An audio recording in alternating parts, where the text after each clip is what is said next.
Hi everyone, welcome to the second part of the phone book length of Lorne Armstrong chat log. I've got a special guest with me today playing the part of Kayla, my good friend Andrew. Hi Andrew.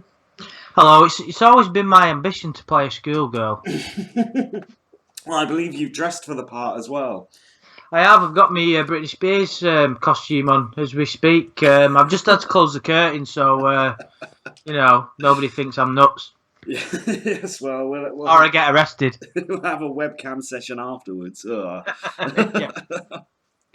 Right, so I guess we'll dive straight into this, guys. In the chat, if you can, if you do talk, be aware that we're reading from the chat log, so we can't reply really until we will take occasional breaks to address the audience and chat to you guys. So just to let you know, we're continuing from where I got to yesterday, just after he had been talking about his neighbours being, or his friends' neighbours being buggy. Okay, so are you ready, Andrew? Oh, I'm ready, alright. All right, okay, let's start. What are you doing, sweetheart? Talking to you. Oh, laugh out loud. You were quiet for a minute there, laugh out loud. Was thinking it was funny. You call them buggy. Laugh out loud. Laugh out loud. They bug you. That's why. Laugh out loud. I get it. That's what my mum used to call it, laugh out loud. You're so sweet. Ah, thank you. You're very welcome. So what else did you think about when you thought about me today? Laugh out loud. I don't know. You got a car? Yup, I have a truck. Do you have a car? Laugh out loud. Yeah, right. Laugh out loud. Laugh out loud. Cool. What kind of truck? A Dodge Ram. Cool. It's nice too. What color is it? It's white with grey on the bottom. Bottom! Cool. Want to go for a ride in it? Laugh out loud. Laugh out loud. How? I was kidding. You're far away. I'd have to drive there to get you. Lol. Laugh out loud. Be right back. Need coffee. Okay. Boy, you drink a lot of coffee. I know. I don't make it very strong. Laugh out loud. I think it tastes yucky. Nobody else likes my coffee because I make it so weak. Laugh out loud. Laugh out loud. What do you like to drink? Coke. I like Sprite for soda. Sprite's okay. Coke better. Laugh out loud. Better for you. Sprite's better for me. Laugh out loud. Laugh out loud. Do you have any more pictures of yourself? Maybe. Can't remember what you saw. I saw this right here. You're such a little princess. That's it. That's the only one. Okay. I like the one in our message box too. No, I mean it's the only one I show you. Oh, yes it was. Laugh out loud. It's gonna take a minute for them to download because my cam is on. Sexy little thing in the pool. Okay. Oh my god, your face is so pretty. I think my cam froze. Laugh out loud. Laugh out loud. The other two are still downloading. I'm amazed at how pretty your face is, Winky Face. You're a beautiful little princess. Nah. Don't argue with me, laugh out loud. Okay, laugh out loud. The other one was downloading fast, now it paused, laugh out loud. Laugh out loud. It's starting again, laugh out loud. Okay. OMG, you're so cute, laugh out loud. Laugh out loud. Sexy little body on you too, laugh out loud. Smile. Really? Yup, Winky Face. Laugh out loud. I'm amazed that the boys aren't fighting after you, laugh out loud. Laugh out loud. Yeah, right. See the one I'm looking at right now? Which one? The one of your face. That's dorky. No, it isn't. That is so pretty. Lots of emoticons. Aw, thank you. You're welcome. The first and the last one you sent me. Such a sexy little body. Big smile. The third one you're saying, yeah, I'm cool. Laugh out loud. Laugh out loud. Yeah, I am. Yeah, you are. Laugh out loud. And such a sweetheart, too. Laugh out loud. Aw, thank you. You're very welcome, Winky Face. So how much homework did you have today? Not much, just some English, but I did it. Did you have to do it before you could get on the computer? Laugh out loud. Yeah. Be right back.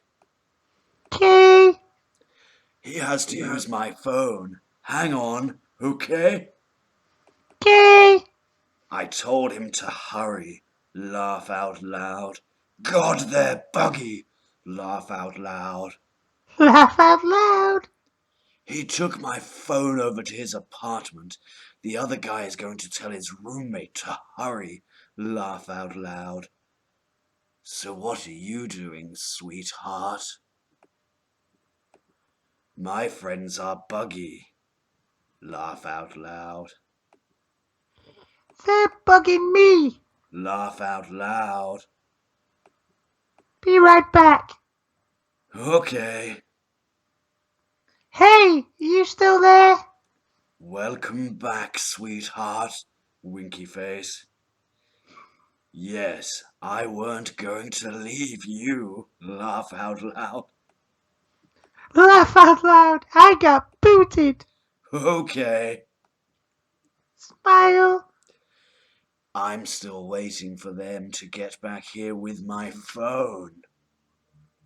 Ah. Hi, pretty little lady. Lots of smiley winky faces. Hope they don't steal it. Lol. Hi. They won't steal it. I know where they live. Laugh out loud. Be right back. I'm gonna see if they're done with it yet. Okay. There. Finally. Laugh out loud. Are your friends still bugging you? Laugh out loud. Yeah. Be right back. Laugh out loud. Okay. Sorry. Back.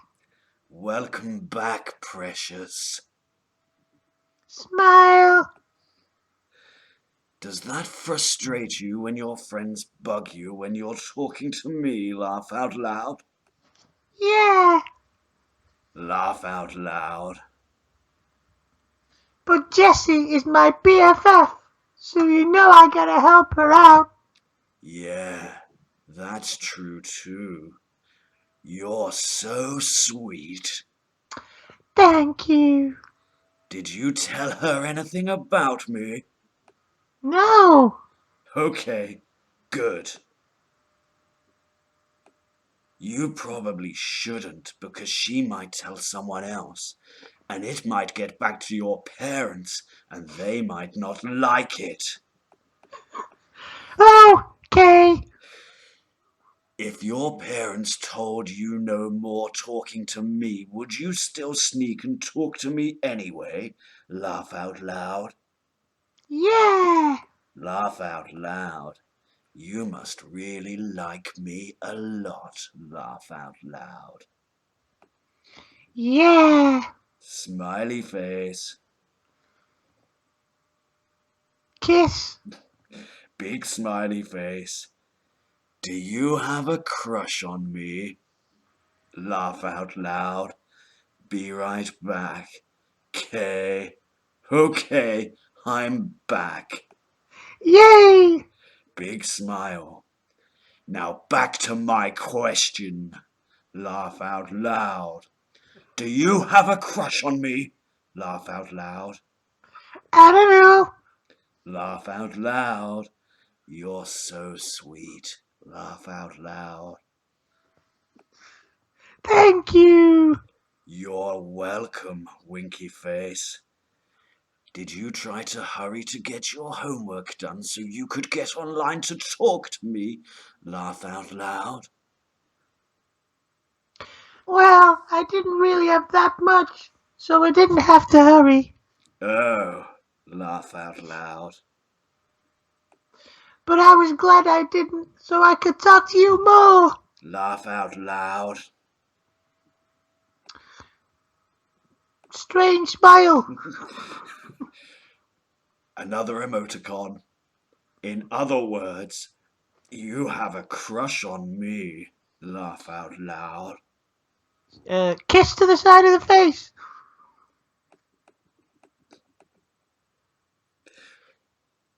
Laugh out. Maybe. Laugh out loud. What's your favorite thing you like to do for fun? Shopping. Smile. Oh, yeah, that's right. Laugh out loud. Are you gonna buy me something next time you go shopping? Laugh out loud. I don't know.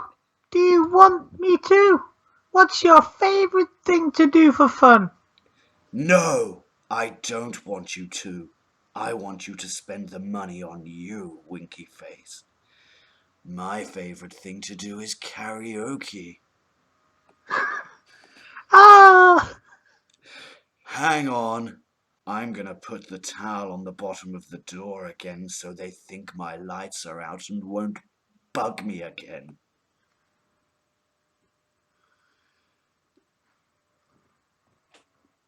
Cool. Okay. Back.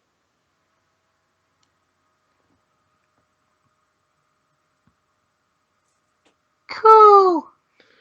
Miss me? Laugh out loud. Yeah. Laugh out loud. Smiley, smiley. Even though I weren't gone long, you still missed me. Laugh out loud. Kiss. Yeah. Laugh out loud. Laugh out loud. How you make that flower thingy? Okay, do the same thing that I'm going to send to you. At emoticon, more emoticons. Rose. Cool. Hey, you did it, laugh out loud. Yeah. Smile. More emoticons. Another smile. We're between pages, so let's take a quick break there. I forgot to point out Andrew has a problem with his eye at the moment from over masturbation, which is why he can't. Why Yeah, do you know what they used to say? You'll go blind. Apparently, it's true. No, he actually does have a problem with his eye, which is why there's some difficulties occasionally here. Um, but I saw people in the chat saying, "How are you not breaking character?" And it's been quite difficult. But it's very good fun. Thanks so much for joining us, guys. I hope you're enjoying it as much as we're enjoying reading it. Gary's just suggested you took a ghost load but a ghost load is just dust, so dust in the eye can be bad. Right, I'm just going to have a swig of I've water. got a fly in my eye. He did. He got a fly in his eye whilst cycling. Whilst masturbating outside. Well, at least it wasn't at a 13-year-old girl's house. No, of course it wasn't. Yes, that's what we'll tell everyone anyway. Okay, so do you need to get a drink or anything, Andrew? Yeah, just give me a minute. No worries. Hopefully we won't lose too many people. No, I don't think so.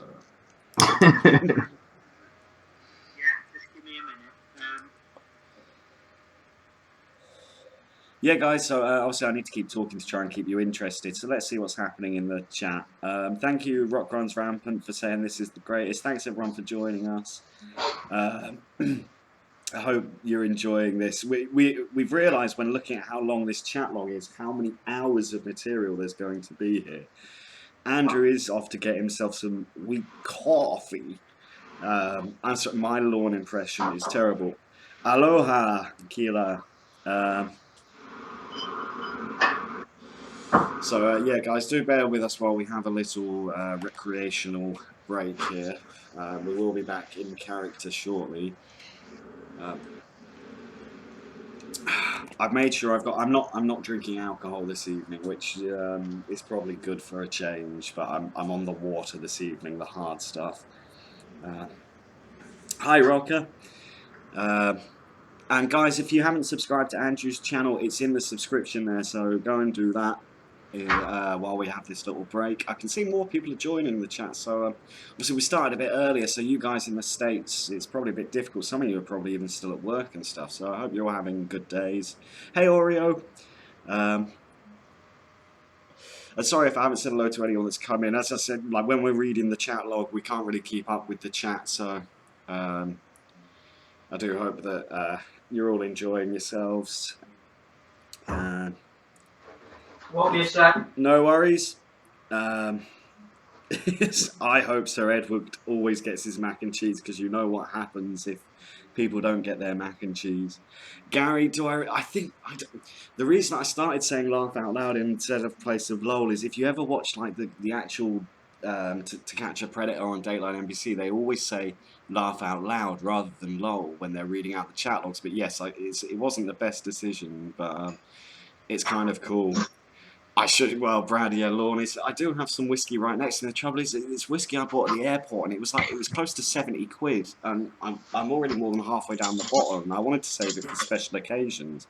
So I'm trying not to drink too much of it, and the only other thing I've got in the house to drink is fucking Bailey's, excuse my language, Bailey's Espresso, which I only use to make White Russians with, so I don't really want to drink that. So I might pour myself a little whiskey as we go on. Oh, I thought you weren't drinking and suddenly you're having whiskey. Well, it's because someone's just told me that Lorne's an alcoholic and I need to stay in character. That's very true. You know, that is, whoever said that, that's a great point, because how can you read the Holy Lornography not drunk? And I think me and you know, Adam, just how drunk Lorne actually gets. Yeah, we do. That's it. Well, I think maybe as we go on, if there's a part where it's clear, I think there are quite a few parts where it's clear that he was drinking, I'll start drinking. But yes, Brad's just pointed out that there's no way Lorne would have ever probably tasted a £70 bottle of whiskey. That's very good, but we might have something quite unique shortly. We might have a drunk Kayla. Are you drinking now? No, but I'm considering it, because it might take the fucking pain away from this eye of mine. See, if you start drinking, then I'll start drinking.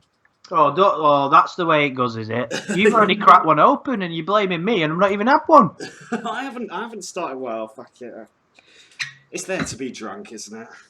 It's not there to be evaporated, that's for sure. And it does evaporate. My dad collects miniatures and he thought I was stealing them, but they evaporate if you don't drink them. Oh, that's what you've told him because you've been nicking his drink. Oh, Dad, they evaporate all the time. Even the bottles evaporate. It's fucking weird, isn't it? No, well, there were some that were sealed, but yeah, there were a few that disappeared. Um, right, are you ready to get back into this? I'm getting into character. Let me just button Okay. up this school skirt. Right, I'm sorted. Okay, so Kayla's where you learn, isn't it? Okay.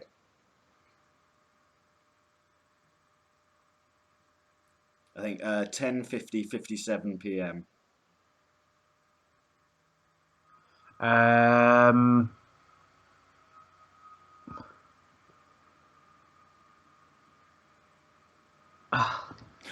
It's your eyes.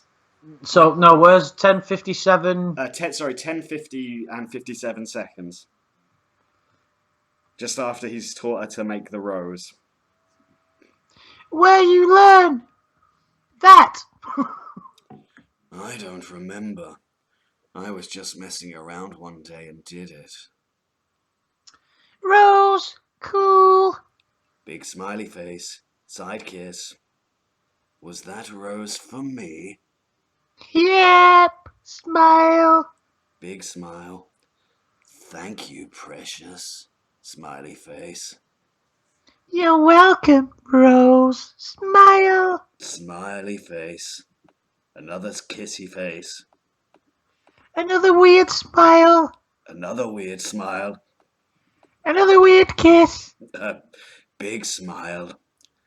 So tell me, did you experiment with yourself last night after we got off the internet? Laugh out loud. Fucking perv. No, I was really tired. Oh, laugh out loud. I was just wondering. Laugh out loud. Be right back. Okay. Okay, I'm back. Yay. Smiley, smiley. Laugh out loud. Laugh out loud. Smiley smile. Smiley. Laugh out loud. Kissy face. Laugh out loud. Did you think about your experimenting last night when you were at school today? Laugh out loud. No, not at school I didn't. When did you think about it? Or did you? Laugh out loud. Yeah, when I got home, I was. Laugh out loud. What was you thinking? Laugh out loud. That I can't believe I did that. Laugh out loud. Laugh out loud.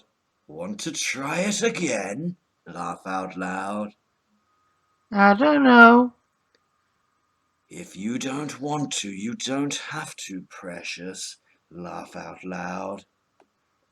Okay. Does that mean you don't want to? Laugh out loud. Not really, 'cause I feel weird. Okay, laugh out loud. Why do you feel weird? Laugh out loud. I don't know. Laugh out loud. You're not mad at me, are you? No, precious, I'm not mad at you.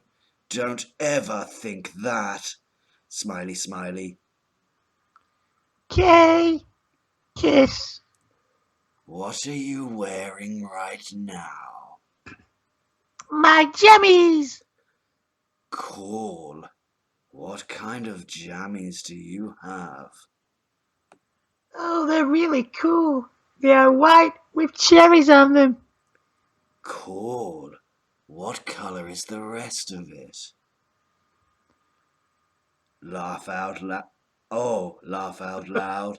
Never mind, laugh out loud. White. Laugh out loud. I misread it, laugh out loud. Duh. I had a dumb moment, laugh out loud. Laugh out loud. Are they top and bottom, or is it like a nightgown? Top and bottom. Cool. I'm in my jammies right now, laugh out loud.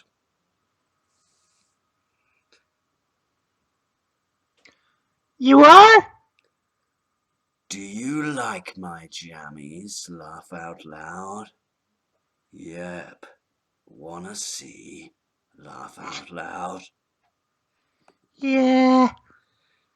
Yeah, you wanna see? Or yeah, you like them? Laugh out loud. I don't see no jemmies. Wanna see my jammies that I wear to bed? Laugh out loud. Yeah. Okay, laugh out loud. Those are my jammies. Laugh out loud. Laugh out loud. Okay. Do you like my jammies? Laugh out loud. Yeah. Big smiley face. So how tired are you feeling tonight?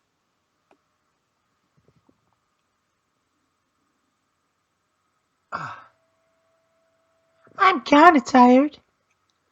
I thought you might be. We talked for a long time last night. Yeah. Just tell me when you're ready to go to bed. Okay?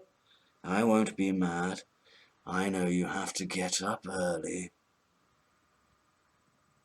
Yeah, I still gotta take a shower, so I should. Okay. Are you going to miss me again? Laugh out loud. Yeah. Do me a favor, okay? Don't ever be afraid to say no to me. I'm not going to get mad at you. You're too precious to be mad at. Smiley, smiley. Okay. Smile. Kiss. Rose. Big smiley face. Want me to let you go now so you can go take your shower and go to bed? Yeah, I guess. Okay. Are you gonna think about me when you're in the shower? Laugh out loud. Yeah. Probably. What are you going to think about? Laugh out loud. You're so sweet. Laugh out loud. How nice you are, and how fun you are to talk to. Big smiley face. I'm happy you like me, precious. Smiley, smiley, smiley, smiley. Big smiley. Big smile. I like you too. Smiley, smiley kiss. Winky face. Smile. Big smile. Kiss. Don't forget to delete your archives, okay? Oh, yeah, I forgot. I almost forgot. Laugh out loud. Good thing I reminded you, huh? Laugh out loud. Yep. I'll let you turn the cam off when you're ready to, okay? Okay, sad face. You don't have to go yet if you don't want to. Laugh out loud. I know, but my mom was just yelling at me to get going. Sad face. Oh, okay. You better go then so you don't get in trouble. But if you decide to sneak back on, then I'll be up for about another hour. Okay? Okay, I'll miss you. I'll miss you too. Smiley, winky face, big smile. Do you want to see it one more time before you go? Big weird smile with a kiss on the end. Okay. How was that? Laugh out loud. Okay. Delete your archives after we stop talking again. Okay? Okay. I will. Okay. Bye, my precious little princess. Smiley, smiley, smile. Night. Big smile with a kiss. Big smile. Big smile. Kay the gone. Night. Good night, precious. Okay, we can take a break there before the next day. It's getting. If they're doing this with someone else, it's a lot harder not to start cracking up laughing. You forget You just how. imagine if, like, my neighbours were listening in. What the fuck is this guy doing? I'm just glad my housemate, doesn't speak English. They'd be like, "What the fuck?" Yeah, what jammies do I have on? Want to see it? It just makes you realise how fucked up this chat is, doesn't it? It does. I think it's this You know, is like when you're playing the character, it puts you into like a perspective of it, doesn't it? it does, and this is only 2 days into them chatting. This is ridiculous. All right, okay. Well, are you ready? I'm just gonna go and get an alcoholic beverage. Okay, good plan. Because I've poured my whiskey, so I'll take a sip of that and have a quick look at the chat. Hope you are enjoying it, guys. Hey, Murphman. Yes, well, the thing is, like, I was going to read all different Predators chats, Oreo, but this Lorne one is going to take us probably years to get through because this goes on for like a month, and we're only on the third day, so it's ridiculous. To be fair, the Lorne chat log is just head and shoulders above any of the others. It is, although I had a look at Michael Warwicker's chat log, I don't even want to say what his name is because it's really dark. Yeah, but you wouldn't like this has got a comedy element to it, but some of them are too dark. I wouldn't want to do that. Do you get what I mean? Yeah, definitely. That guy, like, well, I don't even want to start talking about it because this is fairly light-hearted now, anyway. Okay, right, I'm just rolling a quick cigarette. Stay in character as Lorne. Got my alcoholic drink. Got my. I'm surprised Lorne didn't smoke roll-ups. Actually, I mean, he couldn't afford a bed, so. No, we did smoke roll-ups. Did he? Oh, okay. So I'm complete. I'm method acting right now. Right, one moment, and we'll be ready to start again. Okay. See, maybe once we get to the end of these, I could take fucking forever. I was thinking of going through and editing out all the breaks and then just uploading the whole thing, like 15 hours of the chat log, but that will take a lot of work, so probably Yeah. not. Okay, so September the 19th, 2007. Fucking hell, 6:05 in the morning? Okay. Well, it doesn't waste any time, our Lorne. No. Right. Good morning, precious. Have a good day, smiley face. I'm here whenever you come online, precious. Smiley, winky face. Hi, sweetheart. Hey! You alone? Yeah. Hi, pretty little princess. Smiley, winky face. Hiya. How did school go today? It was okay. What did you do? Same old stuff. What did you do today? I went to the bank this morning, came back, did dishes, studied for my new job, and then waited for you to come online. Laugh out loud. Smiley face, kissy face. Cool. Where's Bud?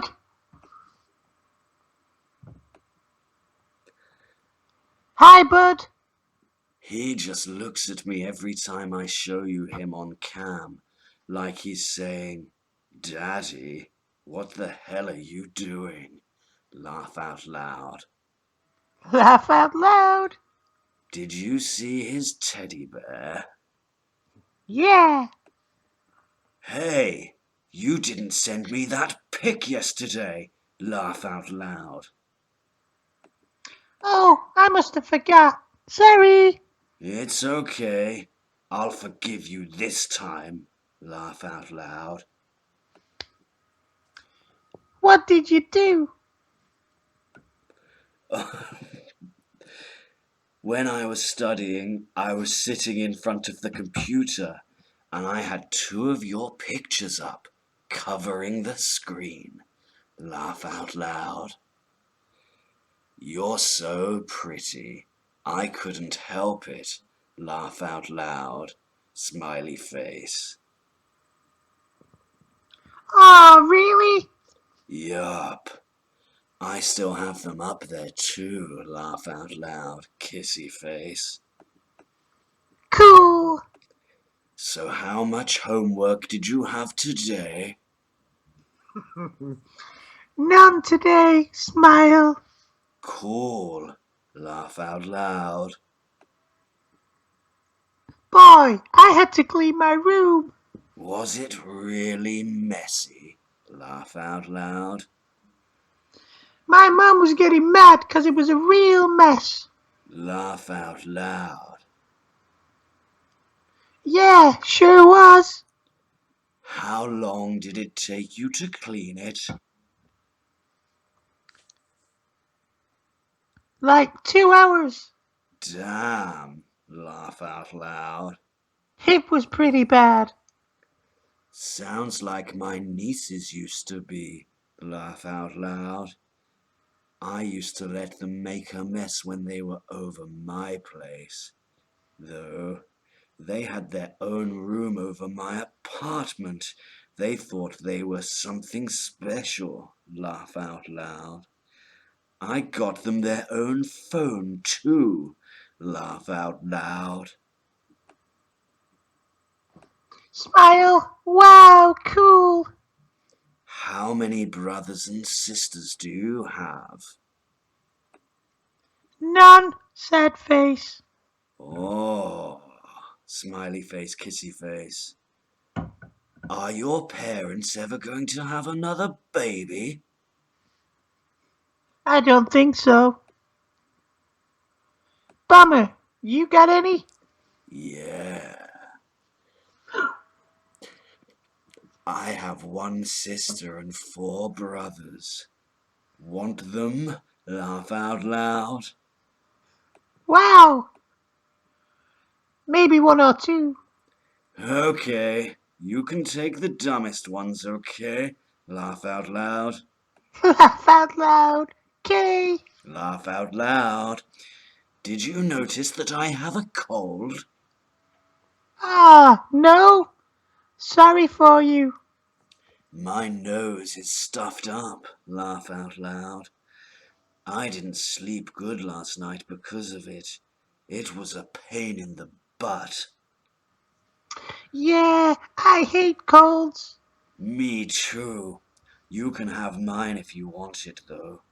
It comes free with my dumb sister and a dumb brother. Laugh out loud.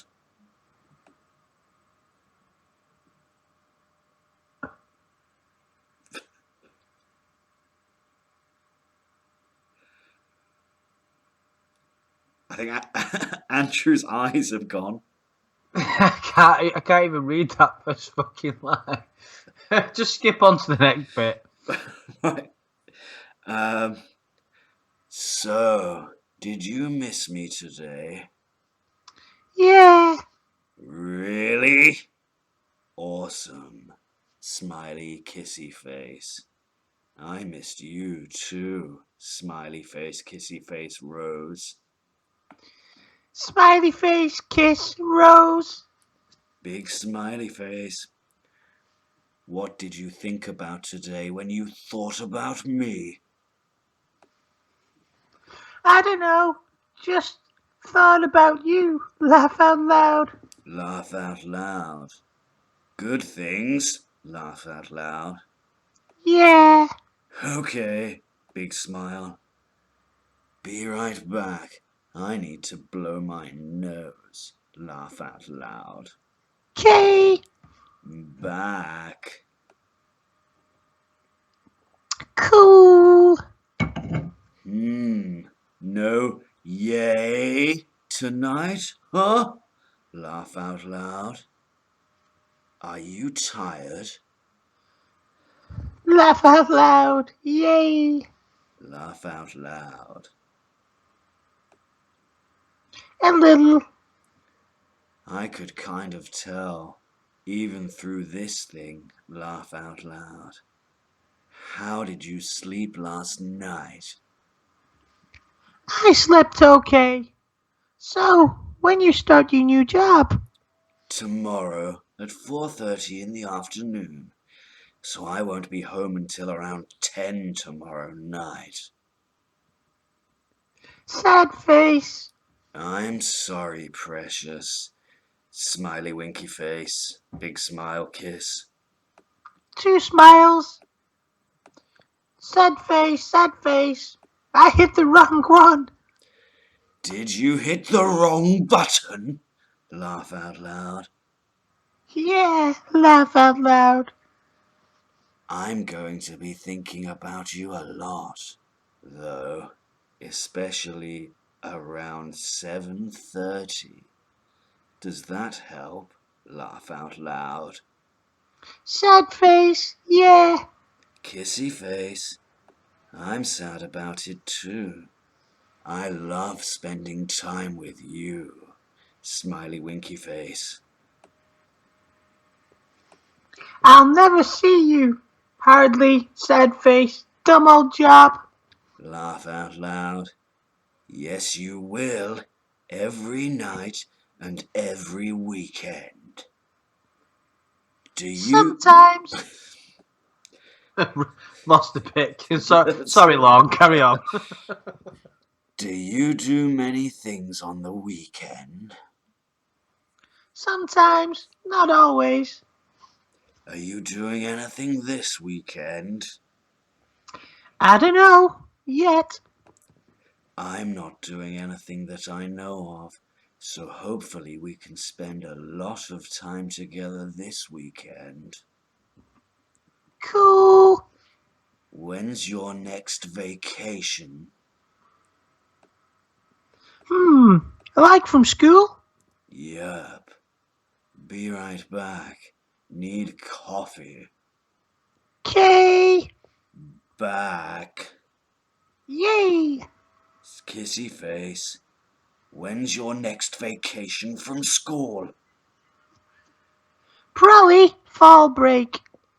That's not too far away, right? Yeah, it's in October something. That's next month, and I don't leave for work until 11 in the morning, so we'll have time then, and at night when I get home. Cool. I am going to miss you a lot tomorrow, though. It's going to suck. Yay, it is. Sad face. Can I have a kiss, please? Winky face.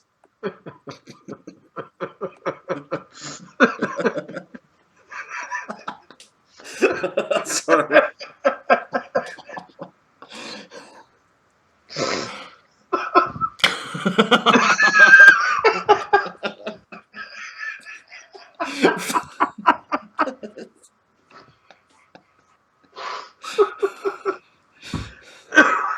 Shit.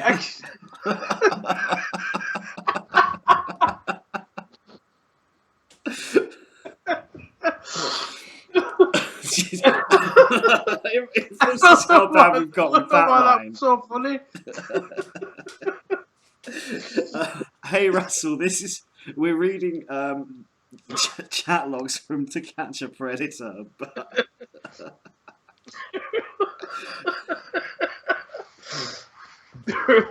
Right, sorry. okay. Kiss. Big smiley face. Would your dad get you a cam? Question mark. No, he won't. Sad face. Bummer.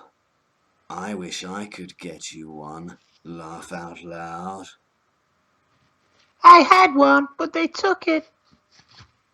Why?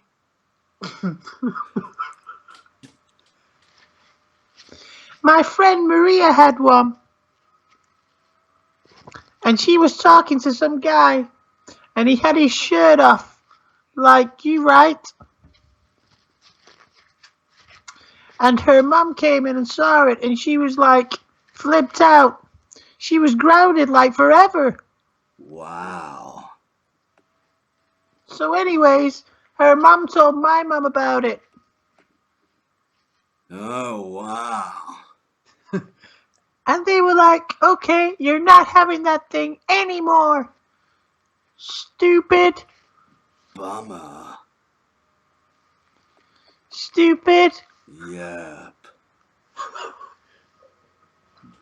I know, it's so lame. Is your computer in a place where if your parents walk in, they can see the monitor? No. Good. Laugh out loud. And get this, it was just a dude we knew from school. But he was like 17 or something. Stupid. Oh. You know how to minimize my cam, right?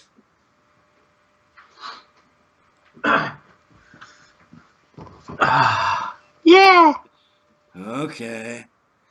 If they ever yell to you to go do something, shut my cam right off.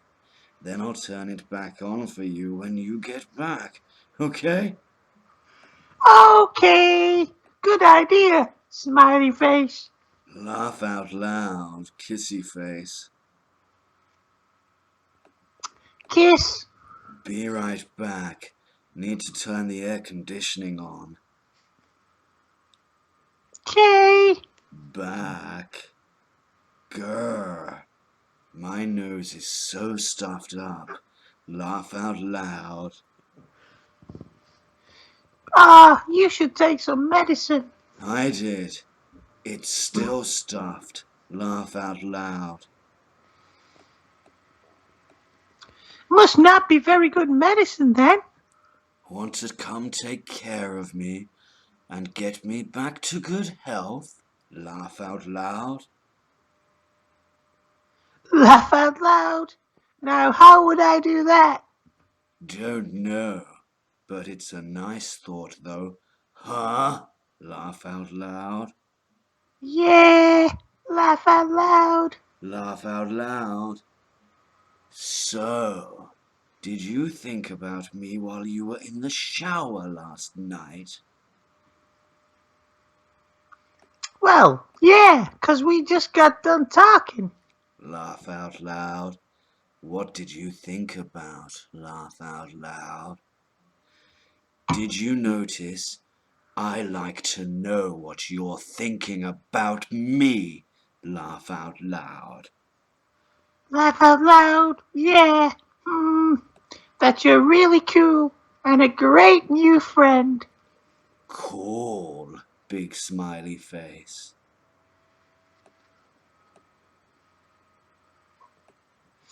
What you think about when you thinking about me?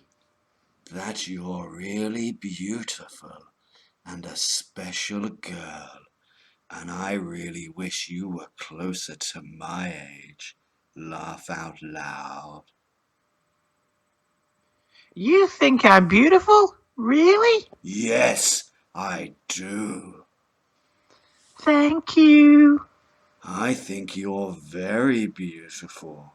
That's why I had your pics up covering my monitor all day. Laugh out loud. Smiley winky face, kissy face. Big smile. Why you wish you were closer to my age? Because then I could marry you. Laugh out loud. Laugh out loud. Yeah, right. You wouldn't. Yes, I would. In a heartbeat. Laugh out loud. Cool.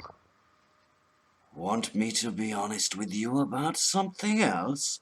Laugh out loud. Yeah. Sometimes I have some naughty thoughts about you too.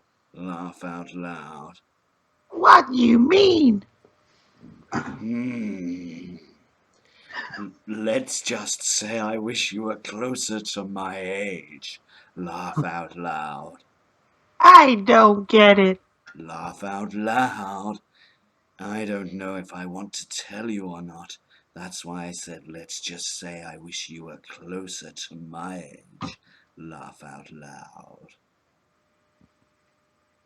Kay, you're making fun of me 'cause you think I'm dumb. No, I'm not making fun of you, and I know you're not dumb, precious. I just don't know if I want to tell you because they're naughty thoughts. Laugh out loud. Oh, okay. Do you know what I'm saying now? Laugh out loud. Yes, Okay, laugh out loud. I mean no. I don't. Oh, laugh out loud. I'm confused. Now you're confusing me. Laugh out loud. Laugh out loud. We need to stop confusing each other. Laugh out loud. Laugh out loud. You started it. Laugh out loud. Okay, want me to explain it to you? Or do you want me just to not say anything more about it and forget it? Laugh out loud. Explain it, please. Okay. Remember you taught me your BFF had experience? Yeah, Okay. Are you starting to see what I was talking about now? Laugh out loud. kinda. Okay. Can I stop explaining it now? Laugh out loud. Not really sure. But if you don't wanna, Kay. LMAO. You're making me blush by explaining this to you. Laugh out loud. You don't have to. If you don't wanna, it's okay. Okay. Well, if you ever want me to tell, then just tell me. I could explain it really easy with one word, but I'm having trouble saying that one word because of your age. Laugh out loud. 'Cause of my age? Well, because of your age and my age difference. Huh? I'm lost. Sorry. LMAO, kissy face. Okay, I'm gonna try to do this by saying that one word. Laugh out loud. Here we go. Laugh out loud. Ready? Laugh out loud. What word? The naughty thoughts I've had. SEX. Laugh out loud. Weird smile? Understand now? Laugh out loud. Smiley winky face. Kinda. You thinking about that? Yup. Laugh out loud. Kay. Not mad at me, are you? No, why would I be mad at you? Lots of people, I mean, doesn't everyone think about that stuff? I don't know. I thought maybe because I thought about that when I thought about you. I didn't know if you would like me thinking about that or not. Laugh out loud. So you think about that stuff too? Laugh out loud. I wonder about it. Oh, I get it. You think about that when you think about me. Sometimes, but not all the time. Most of the time I think about how awesome of a girl you are and how much I wish you were closer to my age. Okay, tell me what you're thinking. Laugh out loud. Just don't get why you keep saying you wish you was closer to my age. Why you want me to be older? Because then I could take you out on dates and things right now. Oh, Wow, you would for real? Hell yeah. I know an awesome girl when I see one. Winky face. Ah, thank you. Would you want me to if you were closer to my age? Yeah, I think you would be cool to go out on dates with. Smiley face, kissy face. Big smile, kiss. I might get frisky with you on dates, though. Laugh out loud. Smiley face. Frisky? What's that? Let's just say my hands wouldn't stay in one place. They would be all over you. Laugh out loud. You don't mind, do you? Laugh out loud. I don't know. Winky face, kissy face. Be right back. Shh. Okay. Okay, I'm back. Big smiley face, kissy face. Kissy face. Okay, gotta give me a couple of minutes, okay? Bud has to go pee. Kissy face. Okay. Be right back. Back. Yay! Kissy face. Were you watching? Laugh out loud. Yay! Big smiley face, kissy face. Were you liking watching? Laugh out loud, smiley face. Yay! Big smiley face, kissy face. What were you thinking when you were watching? Laugh out loud, smiley face. Laugh out loud. You're always naked. Laugh out loud. Laugh out loud. What if you forgot to get dressed and ran out the door to take Bud out? You would be really embarrassed. LMAO. I would die if I did that. Laugh out loud. Laugh out loud. If you ever see me start to do that, then buzz me quick. Laugh out loud. Laugh out loud. Okay, I will. Good. Thank you. Laugh out loud. So tell me this. Laugh out loud. What? Do you like seeing me naked on cam? Or would you rather see me naked in person? Laugh out loud. I don't know. Laugh out loud. Kissy face. Remember what I had you do the other night? The experimenting? Yeah. If I took you out on dates, I'd be doing that for you. Laugh out loud. Weird smiley face. You would for real? Hell yeah. In a heartbeat. I'd be stupid not to. Laugh out loud. Would you want me to? Yay. Big smiley face, kissy face, happy face. Laugh out loud. Do you think you'd like it? Probably. I know I would. Laugh out loud.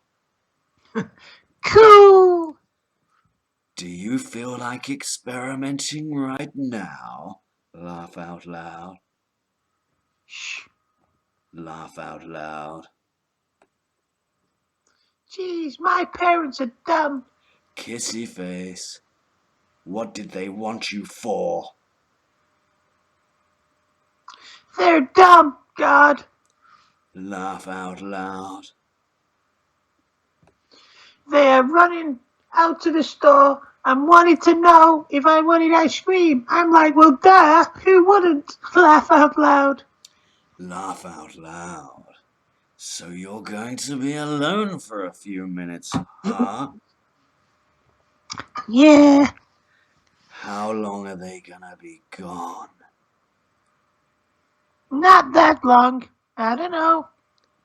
Do you feel like experimenting again? Laugh out loud. No! LMAO. Kissy face. Kissy face.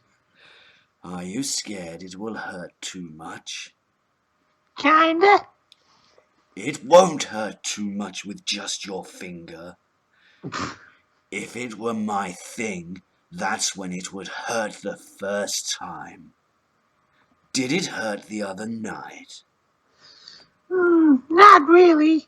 Okay, so would you like to try it again? If not, then just say no. I won't be mad, precious winky face. Okay, then no. Laugh out loud. Okay, laugh out loud, kissy face. Want me to do it for you instead if I was there? Laugh out loud.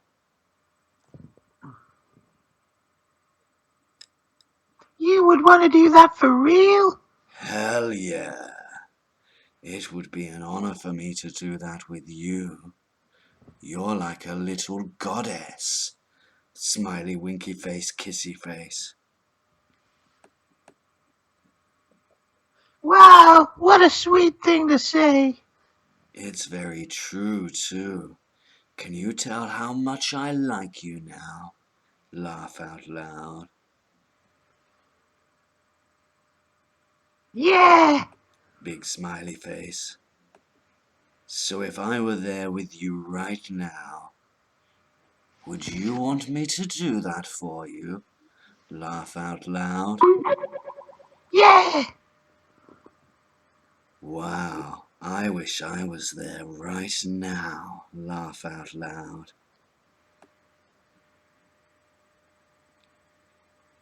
You do? You do? Cool. Yeah, I do. Laugh out loud.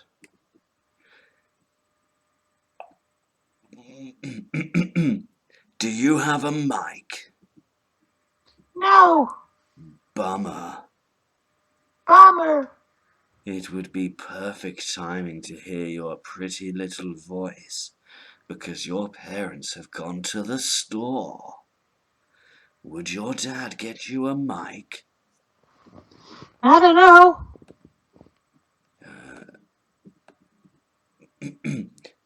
Want to ask him next time you go shopping if you can get one? Okay. Big smiley face. Hopefully he'll say yes so I can hear your voice and laugh out loud. Be right back. Need coffee. Okay. Back. Still here with me, precious? Yay. Kissy face. Are you talking to your other friends right now, too? Yep.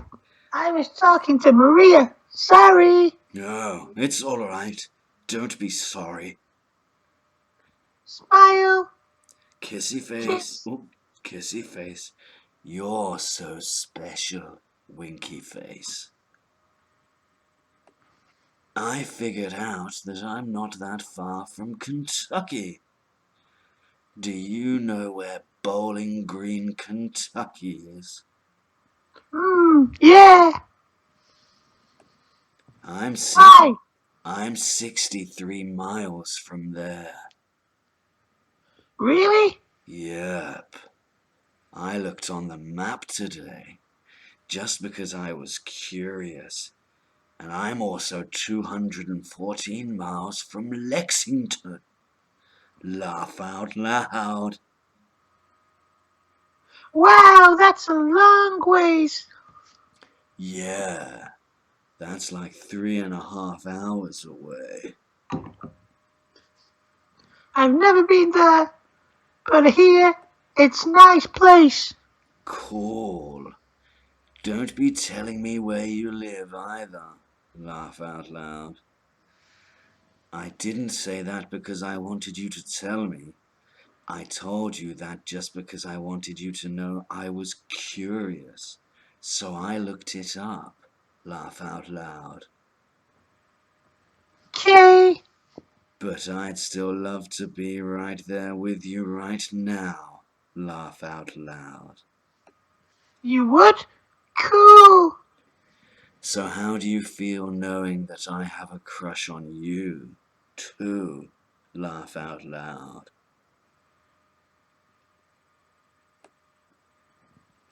Right, we're gonna have to take a break. All right. I can't. I'm like, as time goes on, I'm virtually like blind. Could do like a computer screen of braille. Yes, that would help. Why the hell is he talking about Lexington? What has that got to do with anything? I've never even noticed that before. Murphman's wondering if he had good intentions. Sorry, guys, if we've missed a lot of your chat. So because we're reading from the log, we can't keep up with the chat. So if you want to talk to us, now is the time.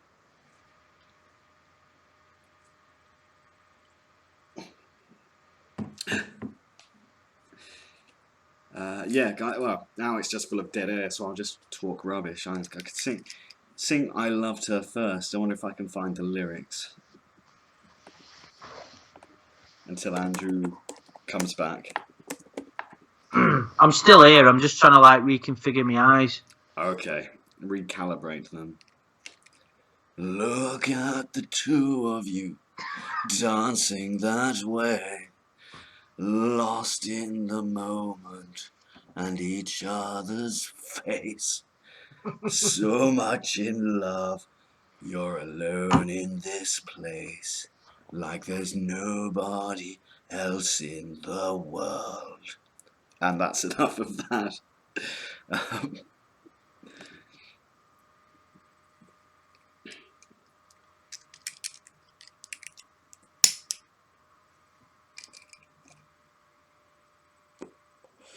I see Murphman saying he's watched your videos, Andrew, and he's enjoyed them. So you've picked up one subscriber. Oh, thank you, Oreo.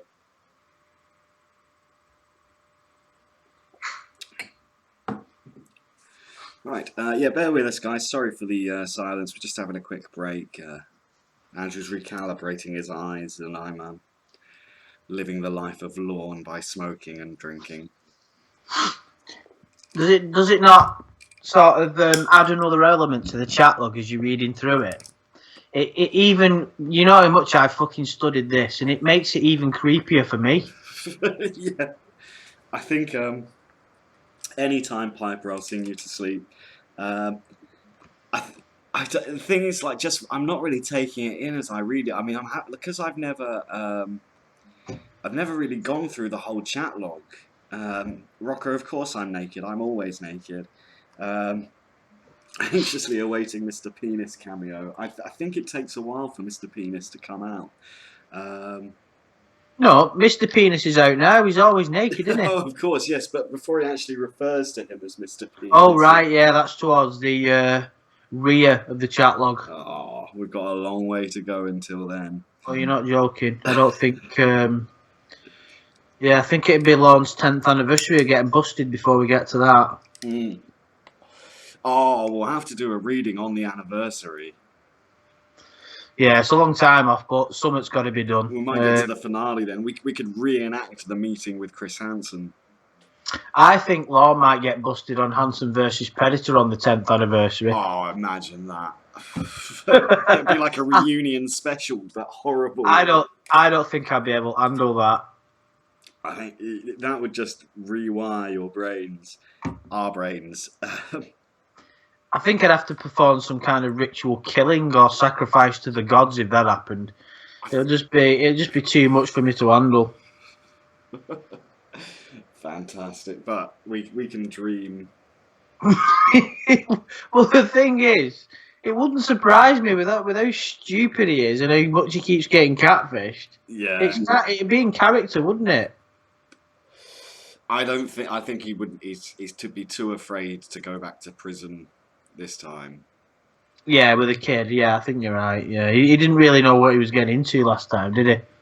Well, I don't, because going through the chat log now, I'm like, wow. I mean, he refers to her age a lot. It's clear he's aware, but He's just too much of an idiot to realise what the fuck he's doing, I guess.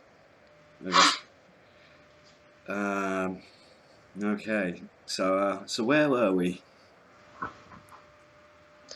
That's a good question. Oh, I think 10:34 and 43 seconds. A whole bunch of emoticons. Hey, have you found it? Yeah. Okay. Um, yeah. Okay. So, big smile. Kissy face, smiley winky face. Big smile. Kiss. Does that honestly make you happy, knowing that? Yes. You must really like me a lot, huh? Laugh out loud. Yes, I do. Big smile, side smile, kissy face, big smile, smiley with an @ sign. Smile. Kiss. Kiss. Double smiley, kissy face, big smile. Damn, I wish you were older. Laugh out loud. There you go again, wishing I was older. Laugh out loud. Sorry. Laugh out loud. Does that upset you? No, laugh out loud. Shh. You still there? I'm back. Kissy face. There. You're the only one that can see I'm online. Kissy face. Did you get your ice cream? Oh, that's you. Cool. Did you get your ice cream? God. Yes, laugh out loud. Got my ice cream. Laugh out loud. What kind is it? Best chuck. Mmm.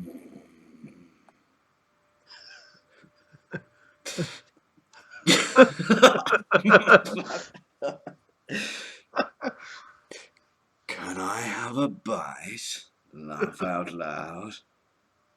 Sure. Here. Can I use the same spoon you're using? Laugh out loud. Big smile. I guess, if you wanna. Big smile. Good. That way I can have your sweet germs too. Laugh out loud. Be right back. Coffee. Okay. Back. Kissy face. Yay. How's the ice cream tasting? Be right back. Okay. Okay, I'm back. Smiley face, kissy face. Kiss. Did you lick the bowl clean? Laugh out loud. Laugh out loud. So, you would honestly let me do your experimenting on you for you if I was there right now? Well, if you really wanna. Big smile. I really wanna. Believe me, I really wanna. Laugh out loud. Cool. Would you let me use my thing on you? Laugh out loud. Honestly? What thing? Damn, I was just wondering if you were gonna ask me that. Laugh out loud. Look at the cam and I'll show you what thing. Okay? Okay. That thing. Laugh out loud. Ooh, that? LMAO. Would you let me use that on you? You would wanna do that? Hell yeah. If you wanted me to.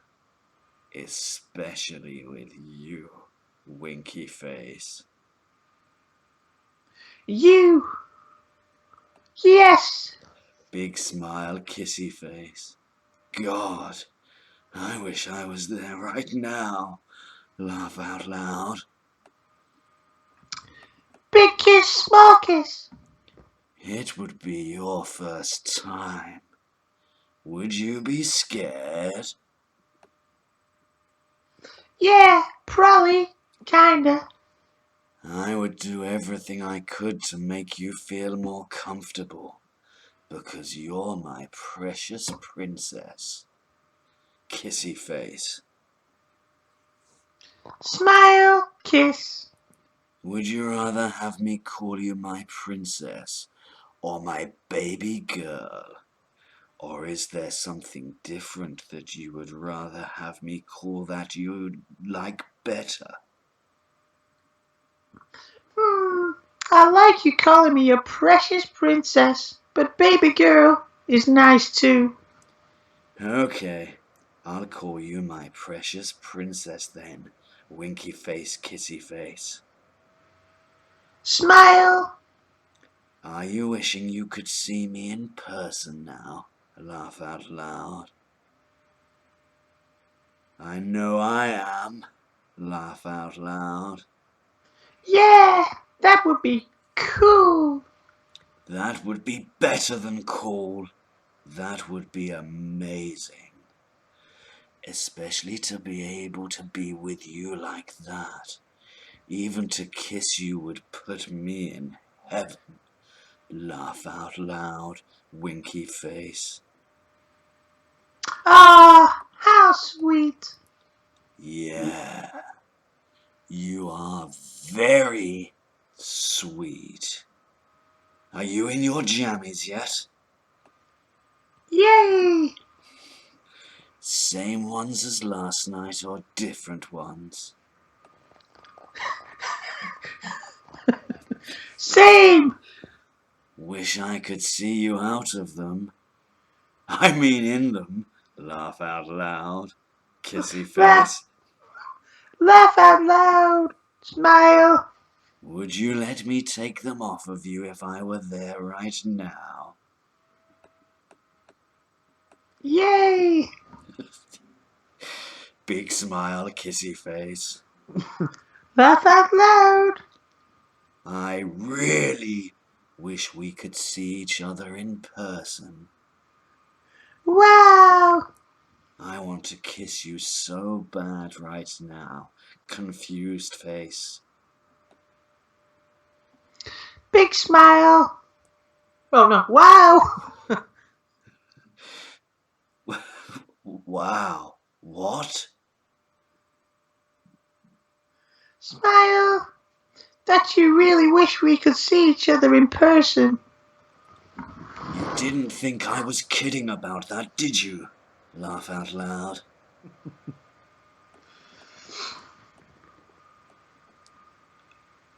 I don't know. Were you? Nope. Not even a little bit. Big smile. I told you. I know a special girl when I see one. At smiley, kissy face. Smile. Kiss. Big kiss. Big smile, big kiss, small kiss. At smiley, winky face. So, tell me what you are thinking right now. I'm thinking. Did you forget what you were thinking? Laugh out loud. No. Laugh out loud. Okay, laugh out loud. Let's see. Let's see. Laugh out loud. You're really, really cool. And you're really, really nice.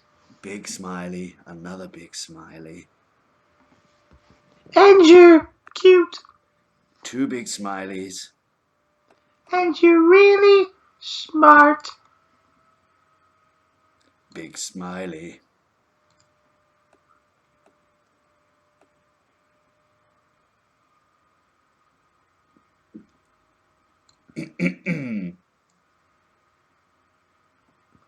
Have your eyes gone again? No, there's a problem with a Word document. It split itself into two for some reason. I'll take a quick break there and address the chat. Wow, 27 people are watching this. Jesus. Lorne's got a lot of fans. Apparently so. 28. Well, thanks for joining us, guys. I hope you're enjoying this reading of the Holy Lornography.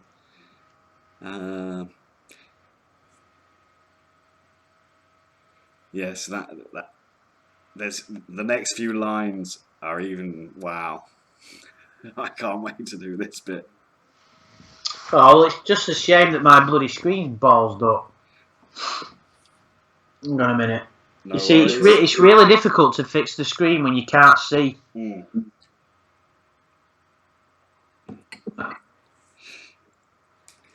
Well, guys in the chat, yeah, I hope you're enjoying this. It's we didn't have more than 20 people last night, so this is becoming quite popular. Thanks for joining us, everyone.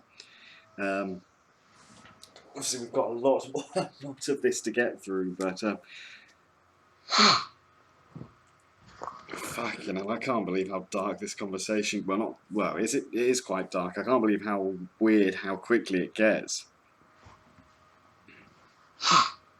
Right. Hang on a minute, mate. No worries. Oh, thanks, Ryan.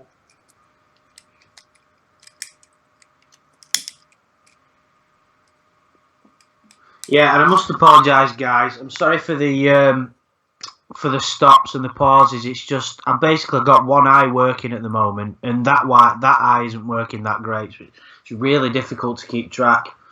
Not a problem. It's fun to have something, although it's difficult to keep a straight face through some of this. But yeah, bear with us, guys. We'll be back to it soon. In fact, it's a good time for me to top up the old whiskey.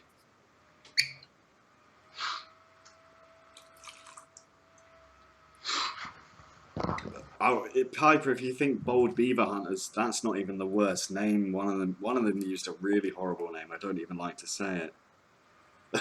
That's quite scary, Hammy Turtle. It's lucky I live on the 3rd floor.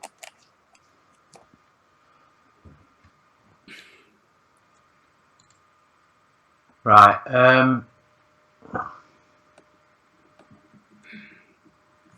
Right, I'm going to have to close down the document and then open it up again. No worries. Take your time. Could potentially be a problem. Okay. Let's see.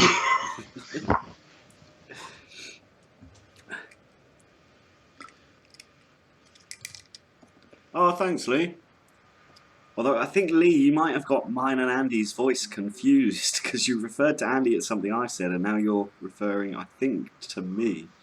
Jason Sheps has just said we should donate for Lorne to buy a toupee.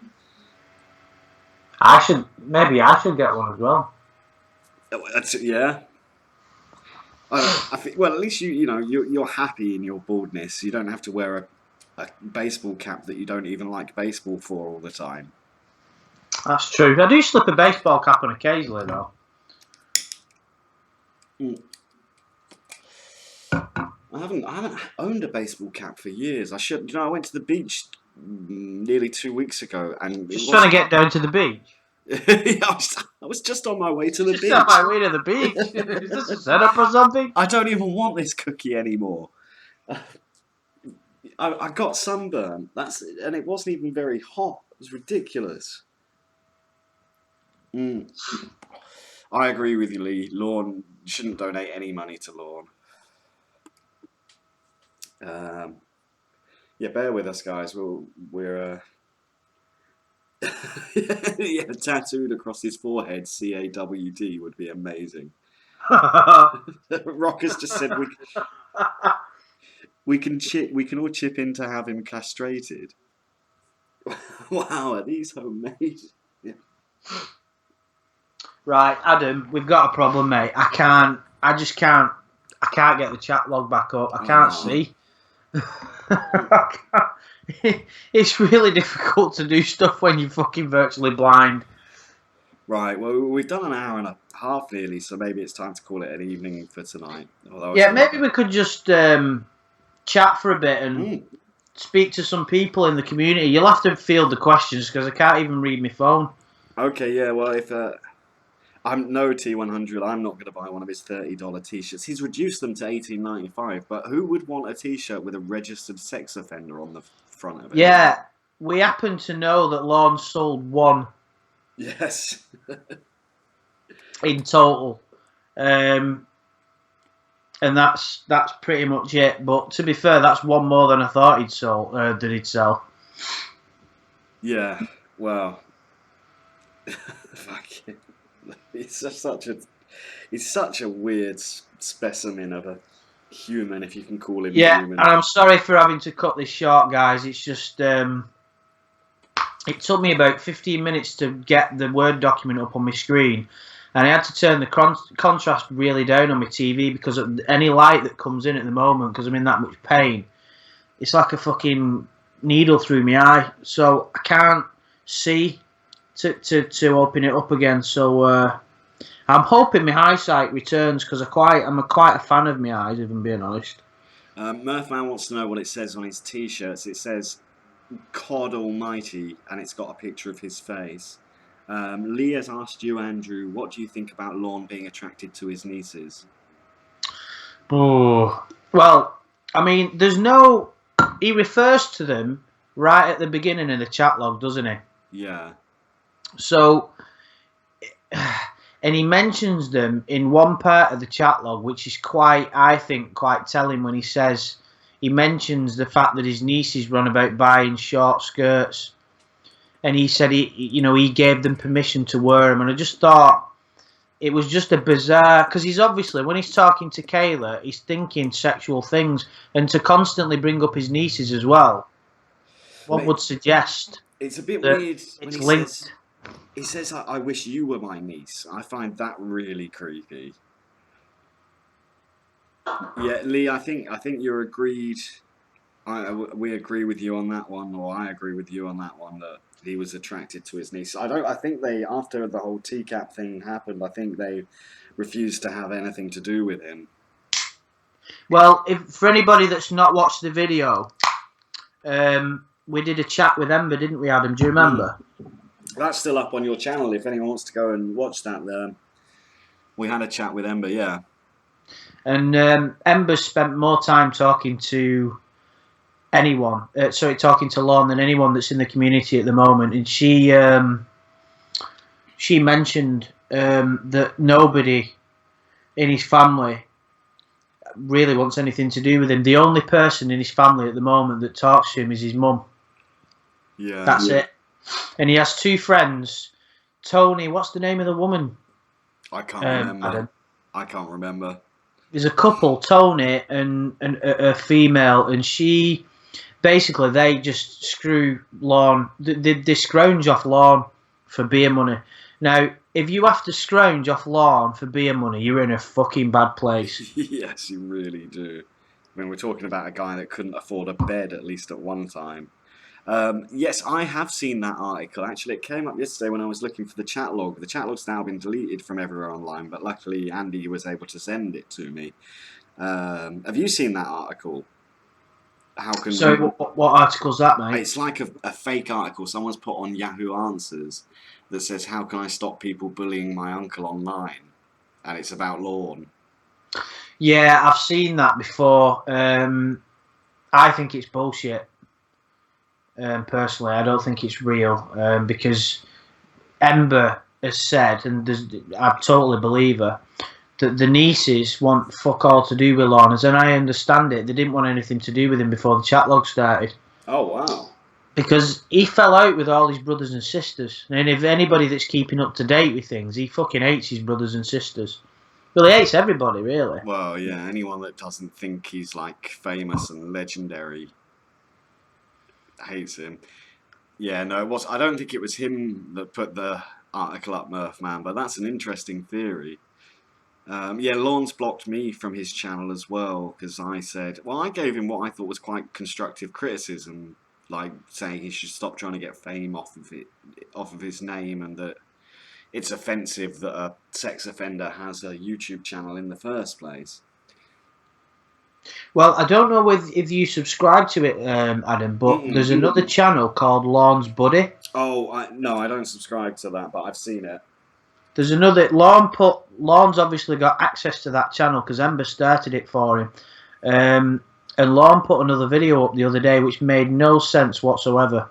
But he's not blocked everybody from that site.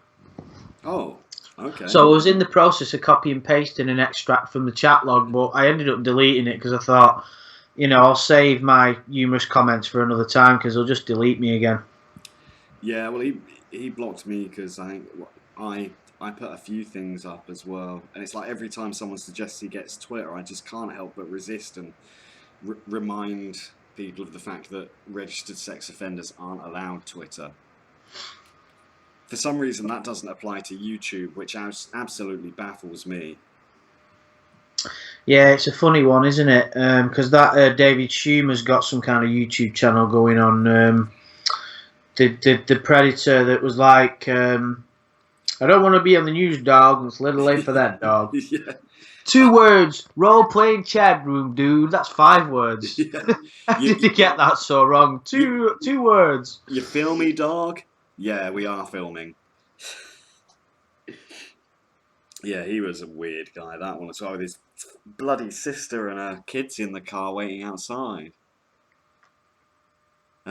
Yeah, well, there's quite a few of them that are on social media, but they shouldn't be. Apparently, RSOs shouldn't be on Facebook or Twitter.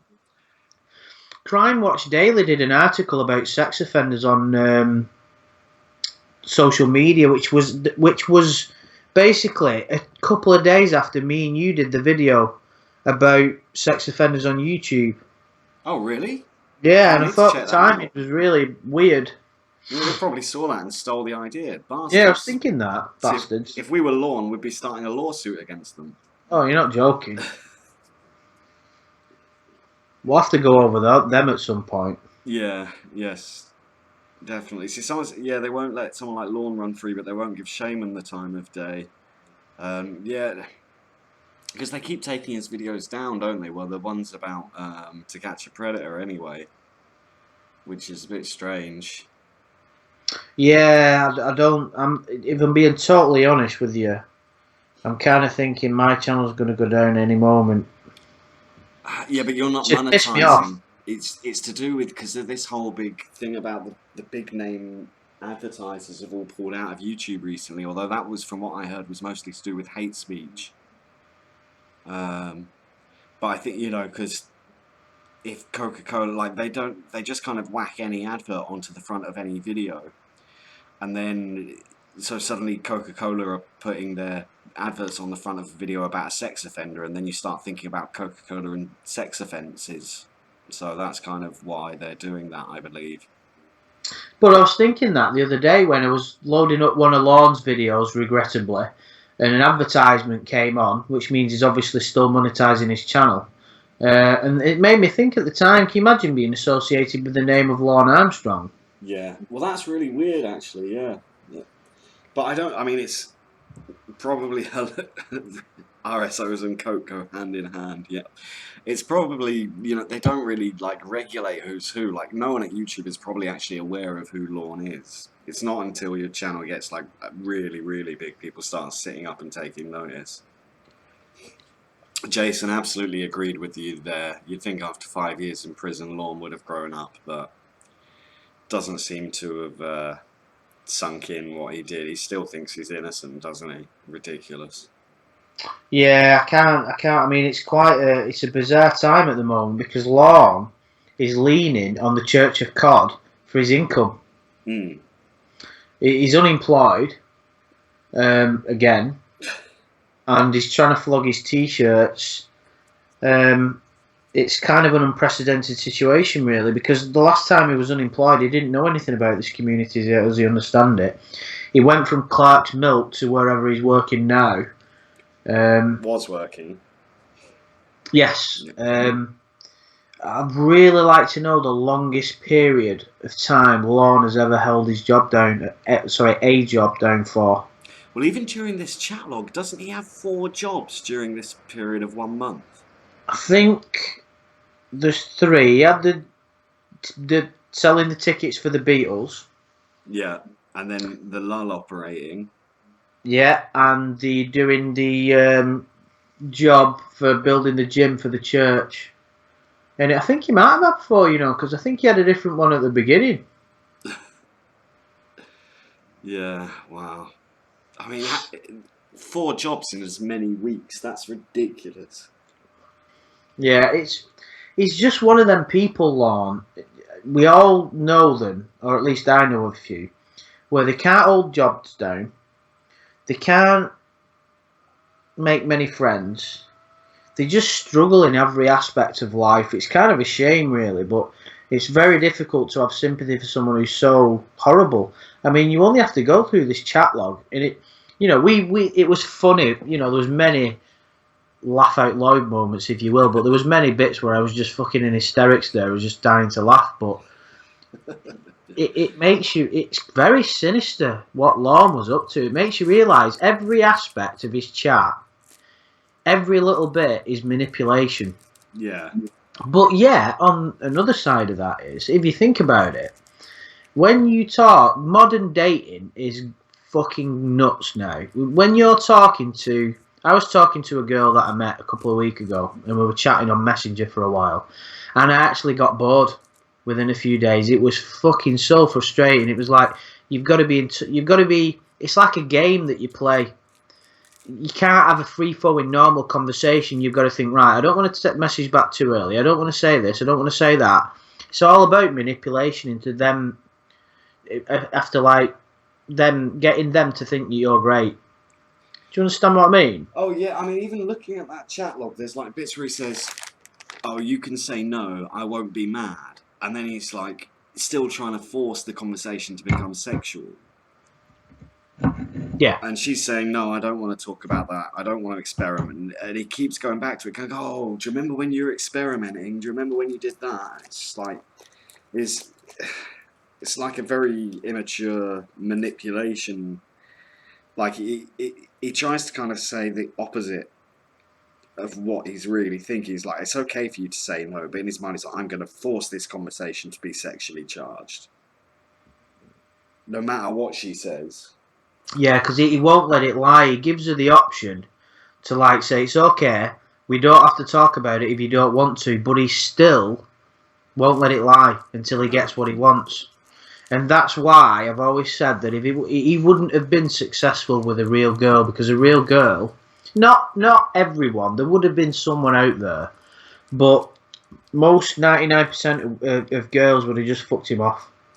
Oh You know, yeah, they'd have absolutely. seen through his bullshit. Yeah, Jason, I agree with you there. You think with all the money that he'd got from Durango Mango, he would have bloody bought himself a bed, even a fucking inflatable bed to go on the floor. Would have been better than. Well, I mean, why sleep on the floor? Surely you've got $10 to go and buy a blow-up bed.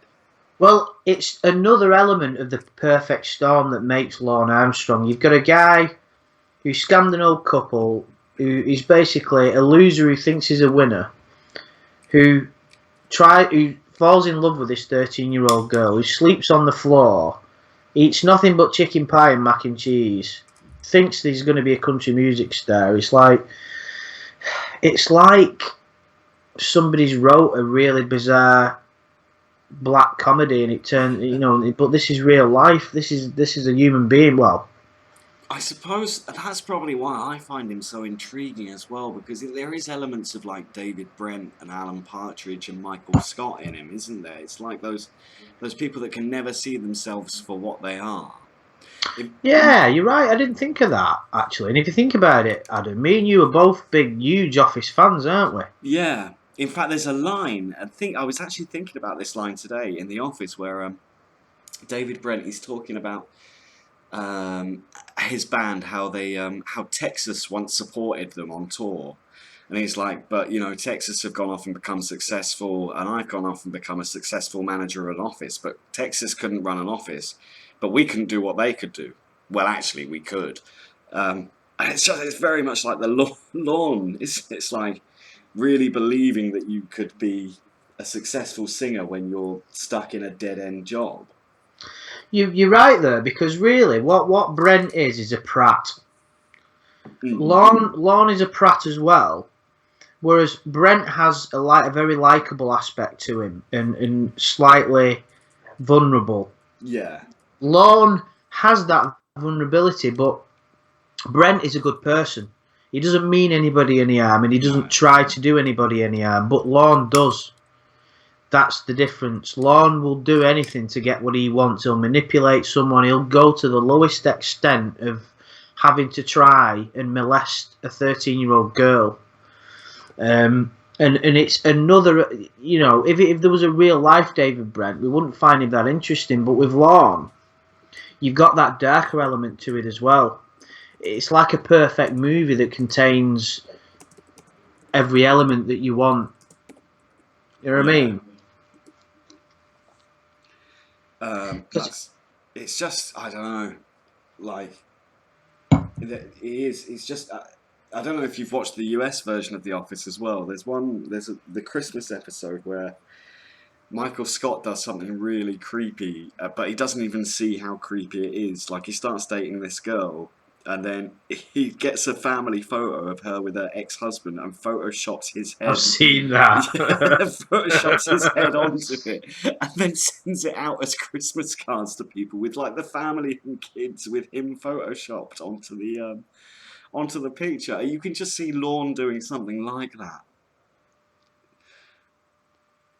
But in fact, I think someone suggested that Louis C.K. should play Lorne in a movie in a Netflix series. That I think would be a very good casting, actually.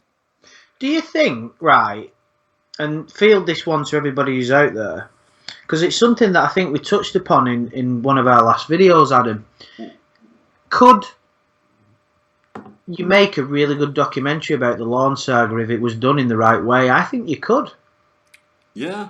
Well, it wouldn't be a documentary though, because it's happened now. But you could make like a dramatized series about the whole thing. Well, why couldn't you make a documentary about it? Well, you'd have to go and see him now, wouldn't you? I mean, he's done his time. He wouldn't be hitting on 13-year-olds now, would you? Would he?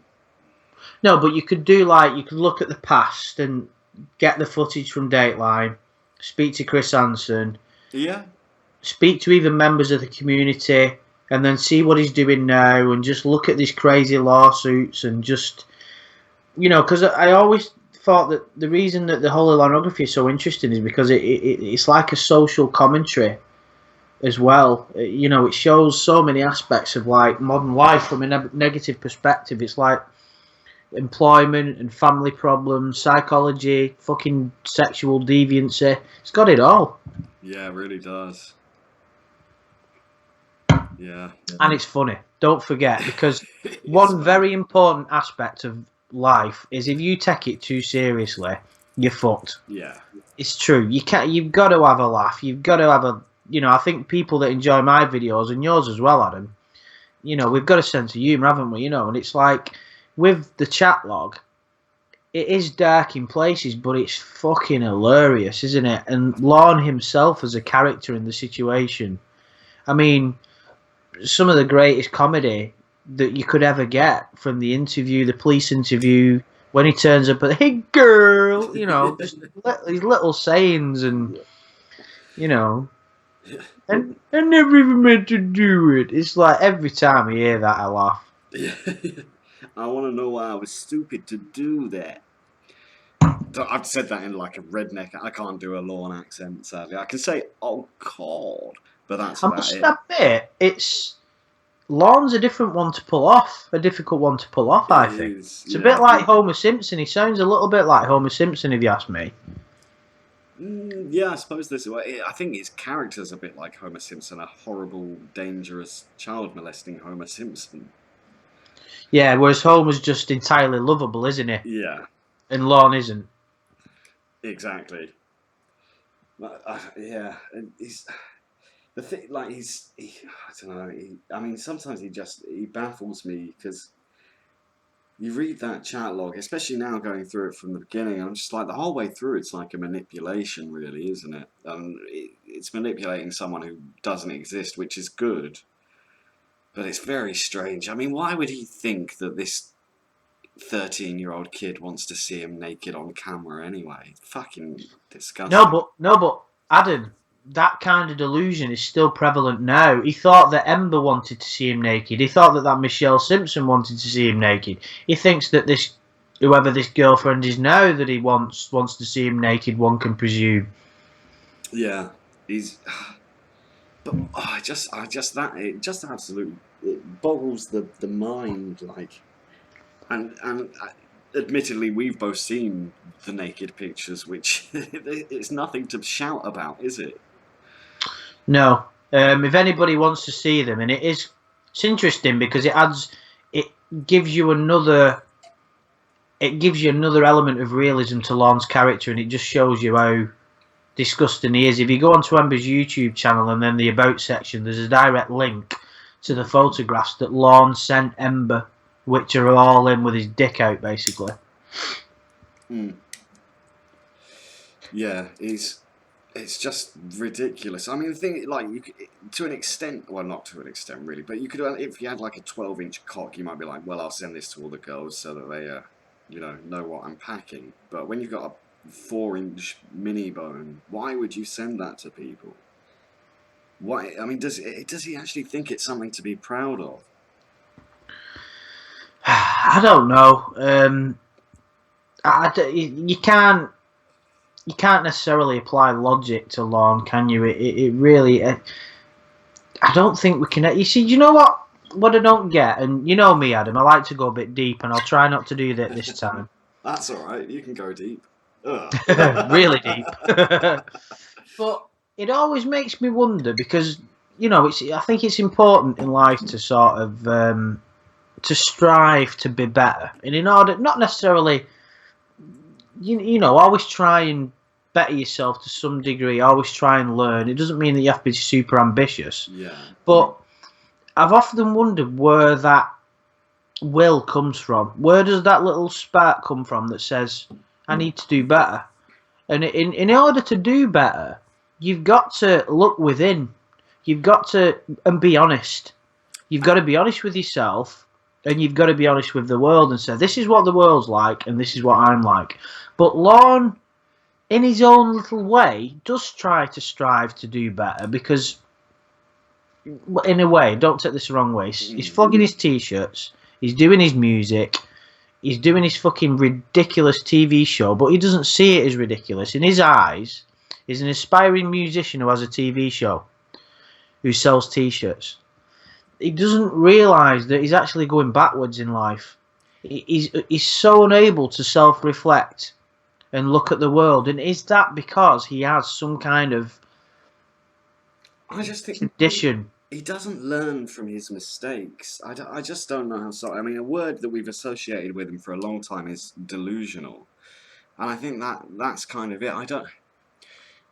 I mean, whether or not he's on the spectrum of learning difficulties is a very difficult thing to say. Like, I think you said it the other day, didn't you? He's got a condition, but it's so rare. I mean, it's like literally Lorneism. Like, no one else has got that condition. It's the Lorne Armstrong syndrome. Yeah. I reckon if they did a study on Lorne's brain, they'd make a condition, and there's got to be something wrong in that brain of his. There's just got to be. There's no other explanation, because to have someone who has such a fucked up view of the world. I mean, none of us, like I said, I don't want to go too spiritual again, but none of us all really look at reality. You just don't. You look at the eye through your mind, which isn't a very good tool in that for doing that. So we all have a blurred version of reality, but Lorne's, it's like we're all on planet Earth, and he's fucking living in some crazy cuckoo land, like Mary Poppins world, a Mary Poppins soft porn world. It's really quite staggering, really. He should donate his body to science. Now. Yeah, exactly. And his brain. He should be lobotomized right now for the good of mankind. For the good of mankind. Yeah, to make sure no one else suffers from the same thing, or so we can find a cure for it. But that's why he's just. I know a lot of people think it's strange that we have this kind of fascination with him, but there's just never been a real life character. Like I said, it's like He's like a real life delusional person, but unlike Alan Partridge or David Brent, there's some kind of like harm in him, um, or like wanting to do harm for his own good. You know, people like Alan Partridge, he's delusional, like he believes he should be on TV, which is very Lorne-esque. And David Brent, who thinks he could be famous if he put his mind to it. Have you seen the David Brent movie? Yes. Yeah. And you can see Lorne, if he had the money to do that, you could see him doing something exactly like that, like hiring a band and going on tour, but ending up paying for the whole thing. But, So yeah, totally. But Brent has much more about him. I mean, we don't want to, this isn't a comparison of David Brent, but if you just take him as a consideration, he has much more about him. He was able to manage an office, not very well, of course, but he can play the guitar and sing. Lorne can just about manage that.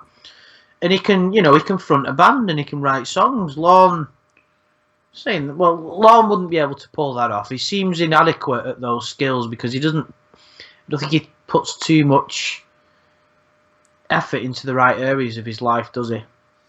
no. I mean... Just a quick toilet break, by the way. Alright, no worries.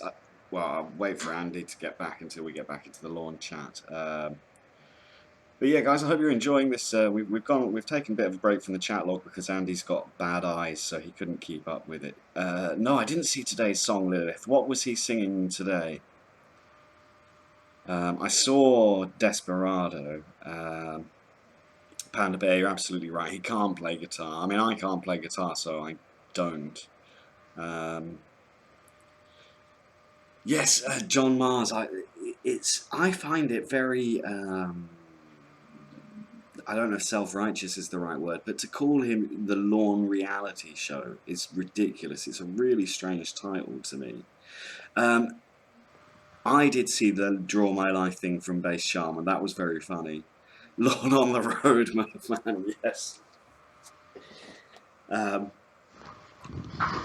back. Okay, that was bloody fast. Okay. Yeah. Hope you washed your hands. Of course I did. There's only me in the apartment, so there's no need to. Alright. I was going to say something, and it's totally slipped my mind now because I started addressing the chat. So I've completely forgotten what I was about to say. But yeah. He should be bum raped repeatedly. Well, that's it. Andy and I discussed this. Like, we in prison because he was. Lorne getting bum raped? Yeah, well, it didn't happen to him in prison, did it? And it probably should have done. It would have taught him a lesson. But I think because the sex offenders, they all get put on their special wing where they're protected. So it's just a bunch of creepy white guys with mustaches sitting around playing fucking backgammon. Lorne, in my opinion, needs to be institutionalised permanently. It would take years of therapy to get him to be a, what's the word, just a normal guy, I think. Yeah, I don't think in his life he's ever done anything out of sheer kindness to feel good. I think that he's one of those people that always wants something in return for what he's done. Yeah, and I must admit, I start to question myself sometimes without getting, too egotistical here. Because I look at some of the people and they're doing charity runs and all that, and I think, well, why am I not doing something like that? But obviously there's other things, that people do and that I do. But yeah, I mean, I think that you see, the thing is, I think with Lorne, he's so afraid, and that's. I won't go into it too much here, Adam, because we don't sing from the same hymn sheet sometimes on this. But all the sort of spiritual texts I read, at the very, very, very, very basic principle is that anybody that acts contrary to what you might think is a good thing, basically all stems from fear. There's only two real emotions. Well, there's only love. Only love exists, and if that isn't there, then fear is there. So Lorne is very, very afraid, and that's why he's like he is. Do you understand what I mean? Well, If you think about it, deep down, what is it that draws him to be a twat? What is it that draws him to behave like he does and to have this twisted version of the world and to be so afraid of? Do you understand what I mean? I don't know if it's. I think it stems from a spoiled childhood. I think because he was raised by a single parent, his mum probably overcompensated when he was a kid and he got whatever he wanted, and now he's an adult and he's not getting whatever he wanted, and he's not been taught like regular human values like the rest of us. And I think that makes him angry that not everyone bends to his will. I think his mum, and this is of course just my personal opinion, but I think his mum did whatever she told him, whatever Yeah. he told her to do when he was a kid, and that's affected how he is as an adult. And then he meets a girl and he wonders why they don't do exactly what he wants. And I think he has a desire for attention that is unquenchable. Like I don't. I think I really think as well. He believes his YouTube channel is going to be huge, and he's going to make money from that. Yeah, and it kind of makes me wonder what will happen to Lorne when he realises, because he will eventually realise. Let's say another month and no one's bought a T-shirt or a mug, or surely at that point, even he is going to say, "Well, this isn't working." Yeah, yeah, but then he'll just think of another. He'll just wonder why. He'll get angry at people because he's not become famous. Um, yeah, Lee and Murphman, to address what you're saying in the chat. Yeah, I personally believe he was in the nonce wing, and those guys are very heavily protected in prison because if they get thrown in with like the Mexican gangs and the gang people and stuff in prison, then they get really fucked up. Yeah, there's a guy I watch sometimes that does videos about what life is like in prison, and he's normally any child molesters are KOSs, kill on sights. So that's why they get huge protection and they're put in a wing to themselves. So they have it very easily in prison, I believe, those guys. If you ever watch, me and Andrew are both huge fans of Louis Theroux, and there's the Miami Mega Jail. Have you seen that one, Andy?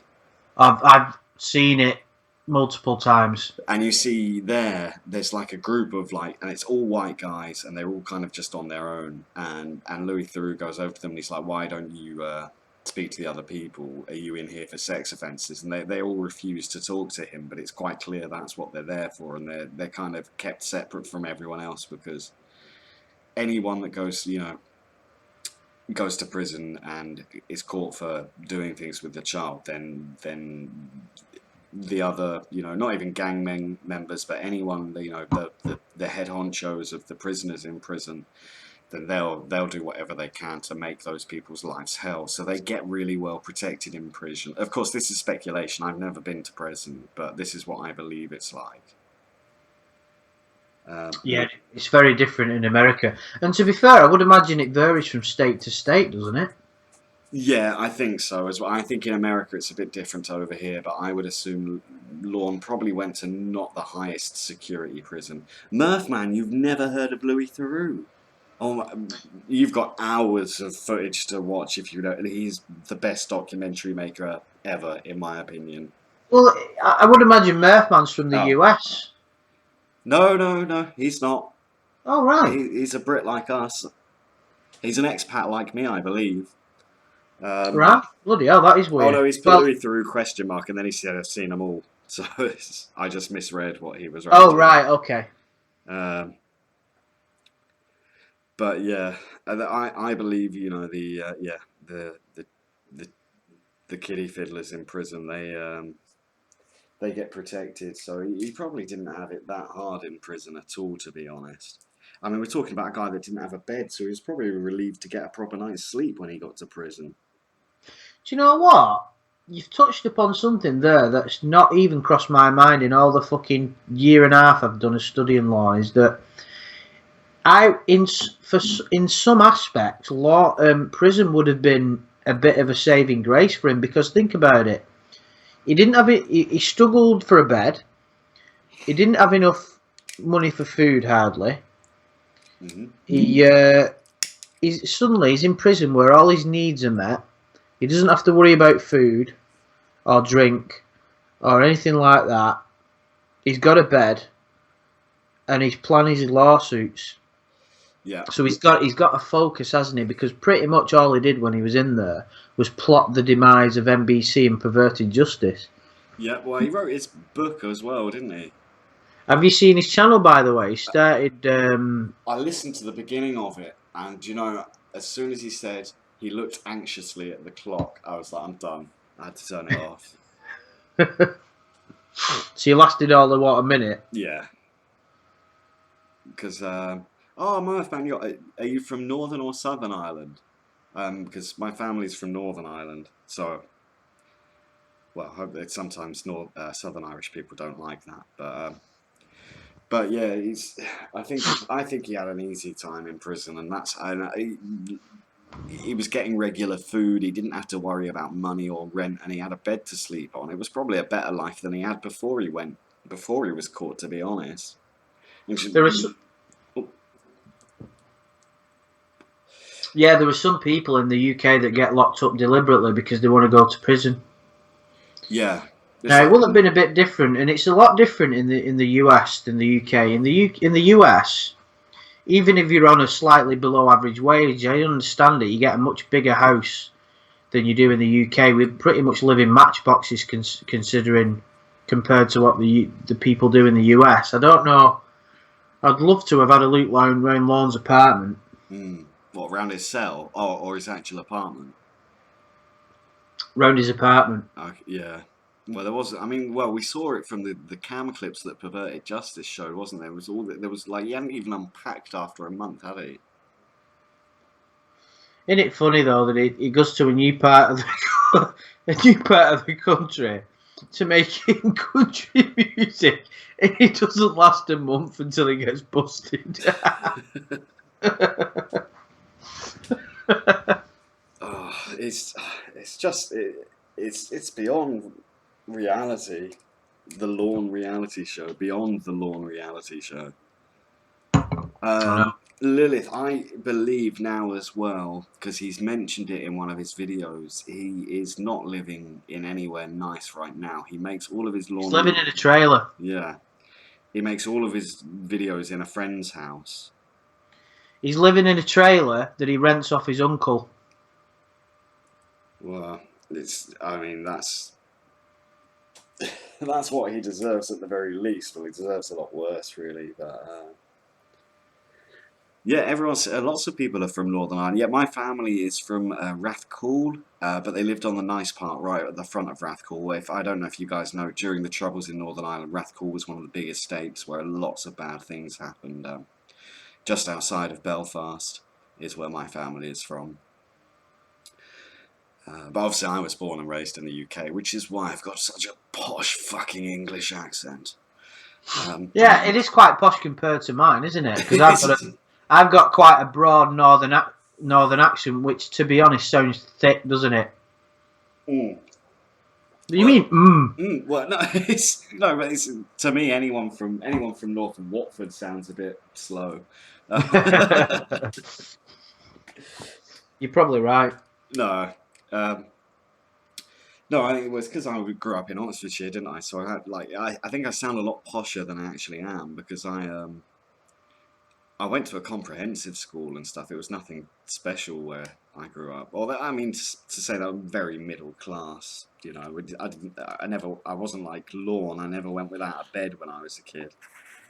Um, but even moving in here, when I first moved, before I moved in here, I was living in a horrible shared house in a shared apartment in the center of Barcelona, and I paid the rent and I got the keys to this place, but I had another week in my last place, and I was still working in the city at the time, and I was just really sick of living in a place where the walls were paper thin and I could hear everything, and so I just went out and bought a blow up bed. And came and slept. I mean, I had a 3 bedroom apartment to myself, but at least I had a blow up bed to sleep on. I mean, why not just go? I don't understand why you would sleep on the floor. But then we're talking about a guy that had to I was worried about money for gas to go and meet his 13-year-old date, wasn't he? Yeah, it's quite bizarre. He spent as well. I think there was quite a lot of nights during. I'm just wondering how many nights during the month of the Holy Lornography did Lorne get pissed or get drunk for the US audience? I think, Because he's drunk when he speaks to her on the chat log, because you can tell, and he even admits it. yeah, And he goes to his karaoke. He goes to the karaoke bar with his friends quite a lot, doesn't he? but And he's spending all that money on alcohol without even buying a bed. And it's right, you could either buy a blow-up bed, a camp bed, a second-hand, or even a mattress. yeah, exactly. Just a mattress, whack it on the floor. I've seen, I've seen lots of people, especially mates that lived in London, where they're paying so much rent they can barely afford anything. They still manage to get a mattress or a futon to whack on the floor. Like, how you go a month without buying a bed? Surely that's your main priority. I mean, what? I don't know how much beer costs in the States, but It's right that though, isn't it? What are the two things? No, there's. Let's say what are the essential items? Let's say 5 essential items when you move into a new place. Now, this is what I'd say: sofa, TV, bed, fridge, cooker. yeah, Yeah, yeah. Well, I'd agree with that. I mean, sofa and a TV for your entertainment and relaxation, bed for fucking sleeping in, and a fucking fridge and cooker for food. well, you could get a sofa bed, and Yeah. then you've cut I down. think we've established that in Lorne's case there was no excuse for not having a bed. He literally only had a chair and his computer, didn't he? Oh yeah. That was it. Fucking hell. I mean, maybe he just got drunk that night. Got so drunk every night he didn't care where he slept. Funny Bones Cupcake has literally said the same thing at the same time I said it.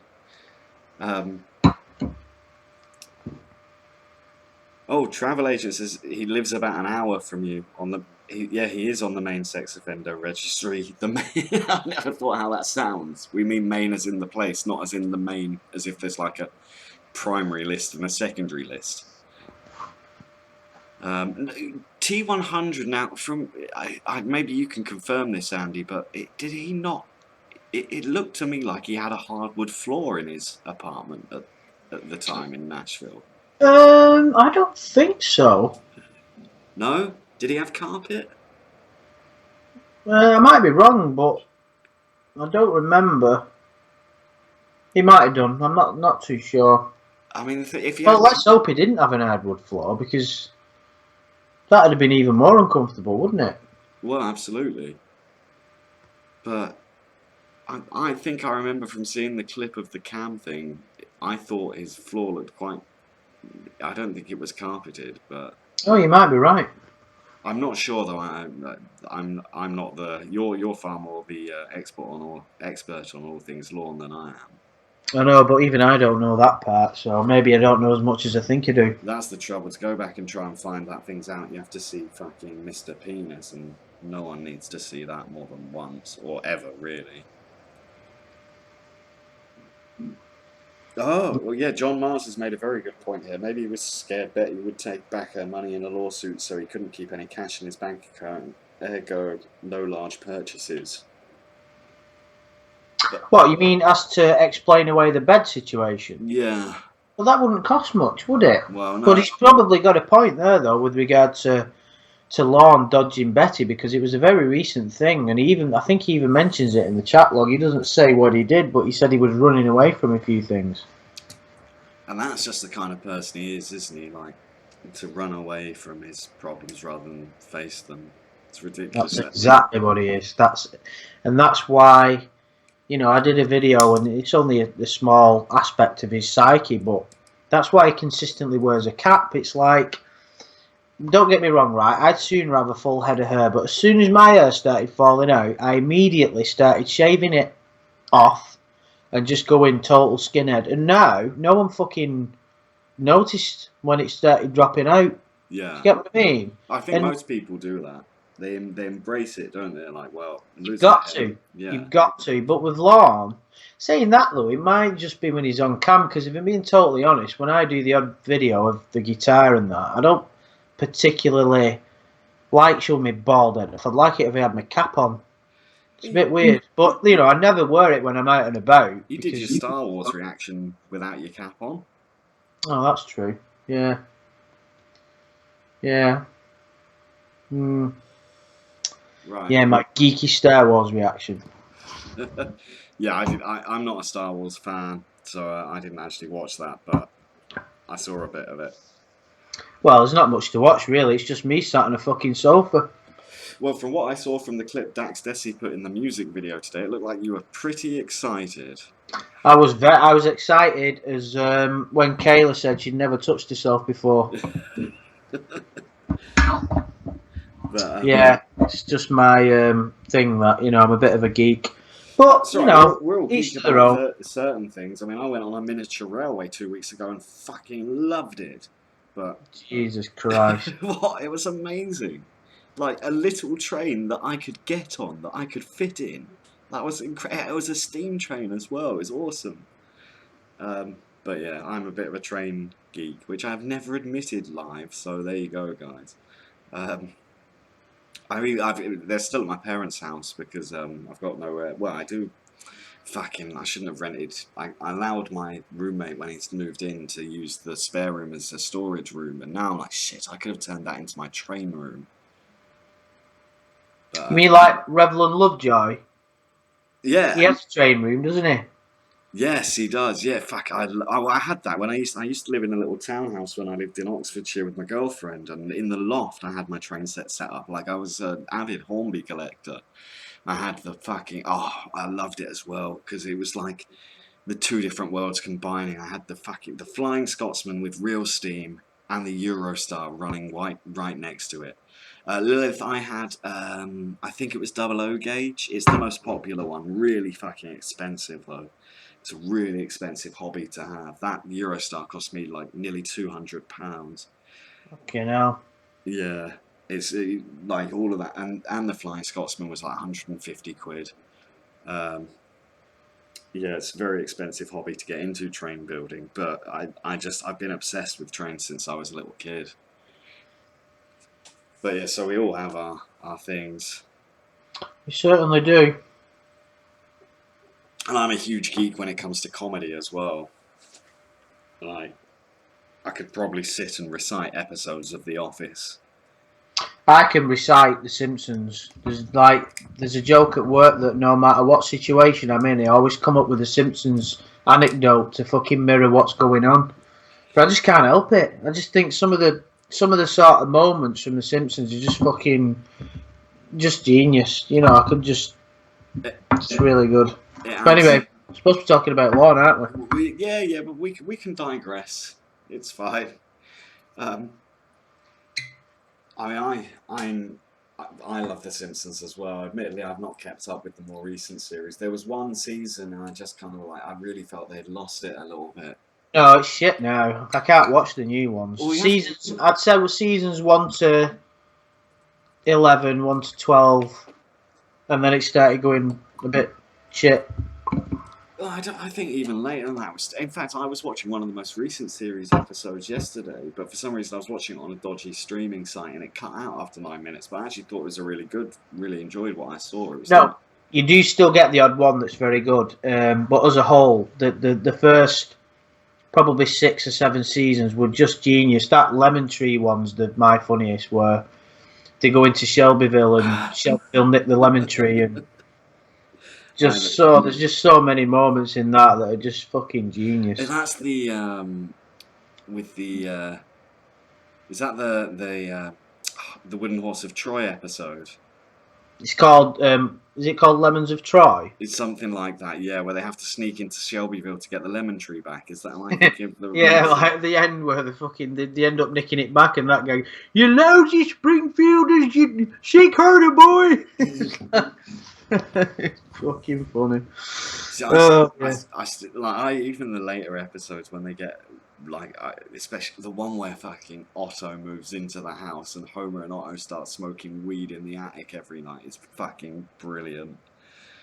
Um, I've not seen that. if you're not seeing that one, No. that's a good few years old now. Um, and yeah, like Otto moves in because he's got nowhere to live. Um, like he teaches Bart the guitar and stuff, and the Homer and him start getting stoned in the attic every night. It's fucking brilliant. Seen that there's a very early one where Otto moves in. Yeah, there's two of them, and I've confused them both there, haven't I? But yeah, there's a second one later on. Oh, the one where Homer eats it's like a really hot chili or something, and then the fox guides him off in the desert. It's Yeah, amazing. Spirit Guide. Yeah. And South Park as well. A lot of people are talking about South Park in the chat, and I love South Park as well. Oh, the fucking... Have you seen the Nambler South Park episode? I'm not a South Park fan. No? Disappoint people, but I'm sorry, I just could never get into it. Same with Family Guy. No, see, I've never really got into Family Guy. Like, if it's on, I'll watch it, but I find there's too many pop culture references for me to really enjoy it, and it kind of goes off on little tangents that I don't think are brilliant, that I don't think are that good, but some of the South Park does satire so well. It's, in my opinion, it's out of animated comedies, it's the most intelligent. I mean, The Simpsons does that very well, but it has like that family friendliness, whereas South Park just doesn't care who it offends, which I really enjoy. Like the Nambler episode Nambler stands for the National Association of Man-Boy Love. And it's a real association. I didn't even know that. It's a real association. And basically Cartman starts chatting to this guy online. And he's like, yeah, he's a really cool older guy. I'm having a great time with him. And then they go to meet him and they find out they're like guys that want to fuck kids. It's fucking dark but hilarious. Quite appropriate to what we're talking about. Yeah, exactly. I used to do quite a decent Cartman impression as well. Oh, in fact, now that you mention that, wasn't there? I know that there was a South Park episode where they parodied To Catch a Predator. Yeah. Yes, in fact, people are talking about that in the chat where Chris Hansen was on South Park. I used that picture on my main channel in the Chris Hansen soundboard videos I did. Right. But yeah, they did. They parodied To Catch a Predator on there, which was great. Oh yes, they mention that in the episode, don't they, Rocker? It's also the National Association of Marlon Brando impersonators. Deborah, sorry, you have missed the chat log. If you want to go back and watch at the beginning, we do quite a lot of the chat log, but Andrew's eyes are broken, so we've had to stop and just talk about random things. Yeah, I've got both eyes closed at the moment, holding a can of Coors Light, lying down on my sofa with the mic in front of me. That's currently... Don't drink light beer. That's what Lorne drinks, wasn't it? Bud Light. Do you know what's quite weird? Every so often, like, I'll be driving home from work or whatever, and Lorne will pop into my head, and all of a sudden there'll be an advertisement to my left that'll just literally a second later that'll say Bud Light. I think, oh, Bud, Lorne. And then it happened again the same day. And as I'm, oh, Lorne. And then immediately I drove past a pub which was called the Bowling Green. And shit like that keeps happening. It's really fucking weird. Oh, do you watch Peep Show? No. Oh, mate, you really need to watch Peep Show. It's brilliant. I know, I keep getting told about it. There's a load of stuff that I need to watch, but it's like I try to watch as less TV as I possibly can. I mean, there's some great stuff out there, but you know, it's just not. You just got to balance that. You know what I mean? You don't want to watch too much. Do you get what I mean? Yeah, I do. But if it's good quality comedy like Peep Show, then it's worth watching. It's just definitely. Because the thing is now, it's like the golden age of television. If you think about how many box sets and quality TV shows are out there, There's just so much. I mean, if you've got Netflix now, Mm. and I've often thought about this, you know, if you're on the dole and it's right, if you're jobless in England and you get benefit money, you've got enough to live in on shit food and have internet access. Now, if you've got internet access, you've got unlimited amounts of entertainment. You can watch YouTube videos all day, couldn't you? Yeah. And there's some good shit on YouTube too, isn't there? Well, in fact, every episode, I don't know if it's because I'm in Spain, but every episode of Peep Show is available to watch on YouTube. Um, but there's two in the first series, in fact, the first episode of the first series of Peep Show, there's two main characters. The one called Mark, he has his hand on the seat, and his friend, a girl who he fancies called Sophie, sits down, and he's got his hand under her ass, but he leaves it too late to say anything. And he's like, and you hear their thoughts. That's what's kind of unique about it. And then eventually she goes, "What's that? Your hand, Mark?" And then you hear him thinking, he's like, "Oh, it was just my hand, officer. Yeah, right. Now get in there with the nonces." And, and later on, there's an episode much later in like season 6 where they've got this weird friend called Superhands, and they get given a pub to run. And he's like, this is the other guy, Jeremy, who's meant to be a bit cooler, but is still quite weird as well. But and he's like, and him and his mate Superhands are trying to run this pub, and he's like, and Mark asks him, the other guy, he's like, "So have you come up with a name for your pub?" And he's like, "Well, we've got a bit of a disagreement on that. Superhands wants to call it Free the Pedos." It's like, what? Those two lines always remind me of, well, To Catch a Predator and pedos. Superhands was great, Murph, man. Superhands was the best character by far. Who's your second favourite Predator, Adam? My second favourite? Gosh, I've never thought of them as favourites, but... It's a bizarre way of putting it because you can't. But let's say second most intriguing. It's got to be JPW. Really? Yeah. Just because, but just because of the one for the entertainment value. Tale. Yeah, the tale he spins, it's just and also I think it's the longest interview Chris has with anyone, isn't it? Because it's just the way he's trying to wheedle his way out of the trouble. And Murphman, no, it's not the oops guy. It's the guy that like starts coming up with random names, and he starts saying, "These Mexicans on the bus told me to come here, and John Pedersen told me to come here." Yeah, his problem is that he was walking. Yeah, my problem is that I was walking. Do you know I was playing FIFA earlier, and I was opening some packs on Ultimate Team, and I got a player called Pedersen, and I wanted to, I bet you laughed, didn't you? I wanted to screenshot it and send it to you and say, "I found John Pedersen." Brilliant. He's playing for an Austrian second division team. Scott Pedersen. The guy that went in, there was two guys that went in naked, Amy. There was Crazy Trini and John Kennelly. Both of them were fucked up. Jim Roush is... So who's your second favourite Predator? I don't know. I honestly don't know. Lorne's head and shoulders above the rest, but McFetridge is up there just because of the police interview that he does. He's brilliant. If anybody's not seen it on my channel, it's probably my favourite videos that I've done. I think I do a really... Don't want to blow my own trumpet, but I think I do a really... Blow away. Good... Yeah, I think I do a good analysis of the interview, the Dustin McFetridge interview, because he kind of tries to use his disability to his advantage because he's got cerebral palsy. And it's just it's a really interesting police interview. And at the end of the police interview, it transpires that he's a real paedophile. He's got child porn on his computer. And that comes out in the interview, and it's just a brilliant interrogation. Made even better by my commentary, if I do say so. It seems in the chat most people like Jim Roush. I found he just warbles on so much it gets a bit boring. It's because he's pissed. I do like an analysis of his interrogation, and it is a bit frustrating because he's just drunk.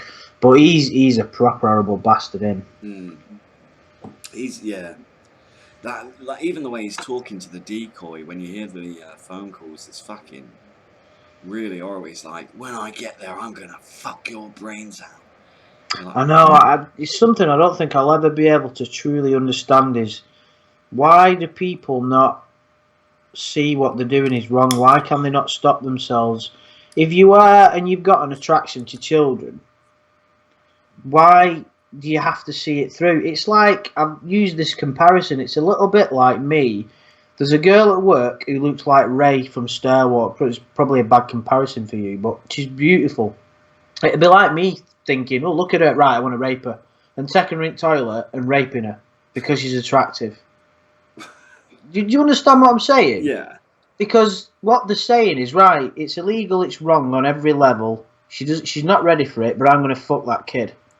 I just can't compute it. I cannot compute what goes through these fucking guys' heads. I just don't understand.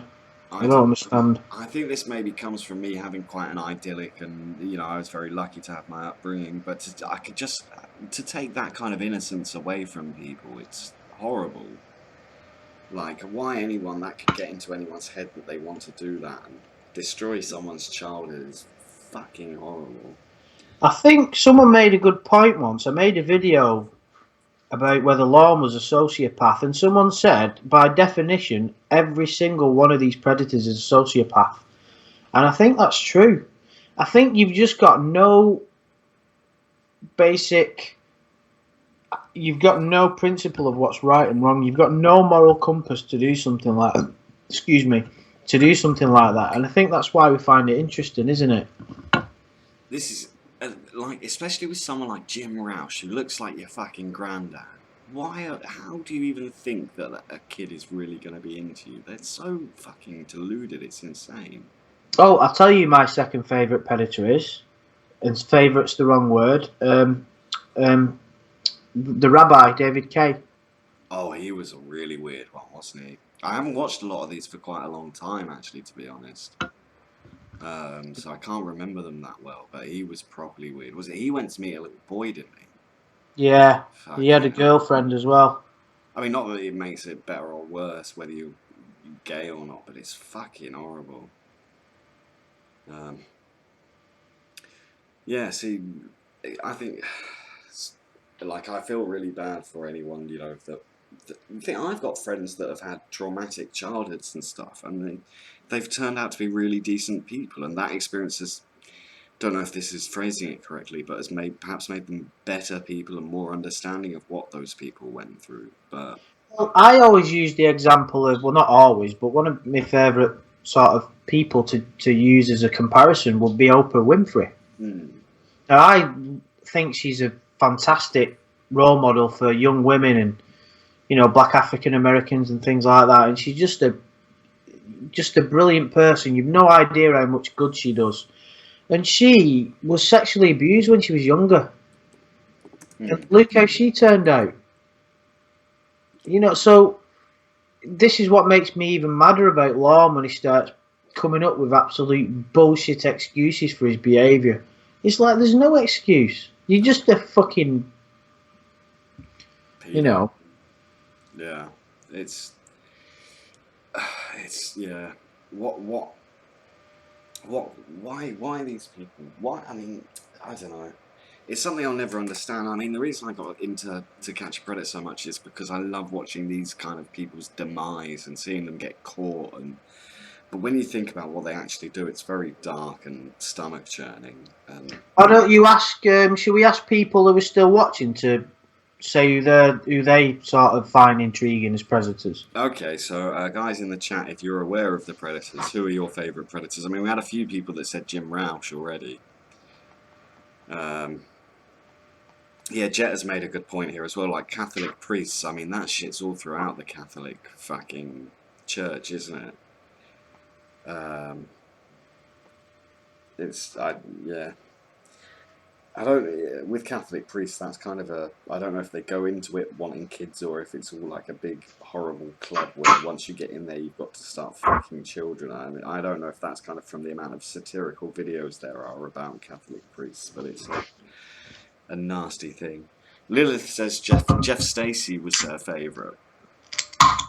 Yeah, he's a very popular one. I think it's because of his crazy Mickey Mouse voice. Yeah, it is. Do you do anal? It's a Yeah. question.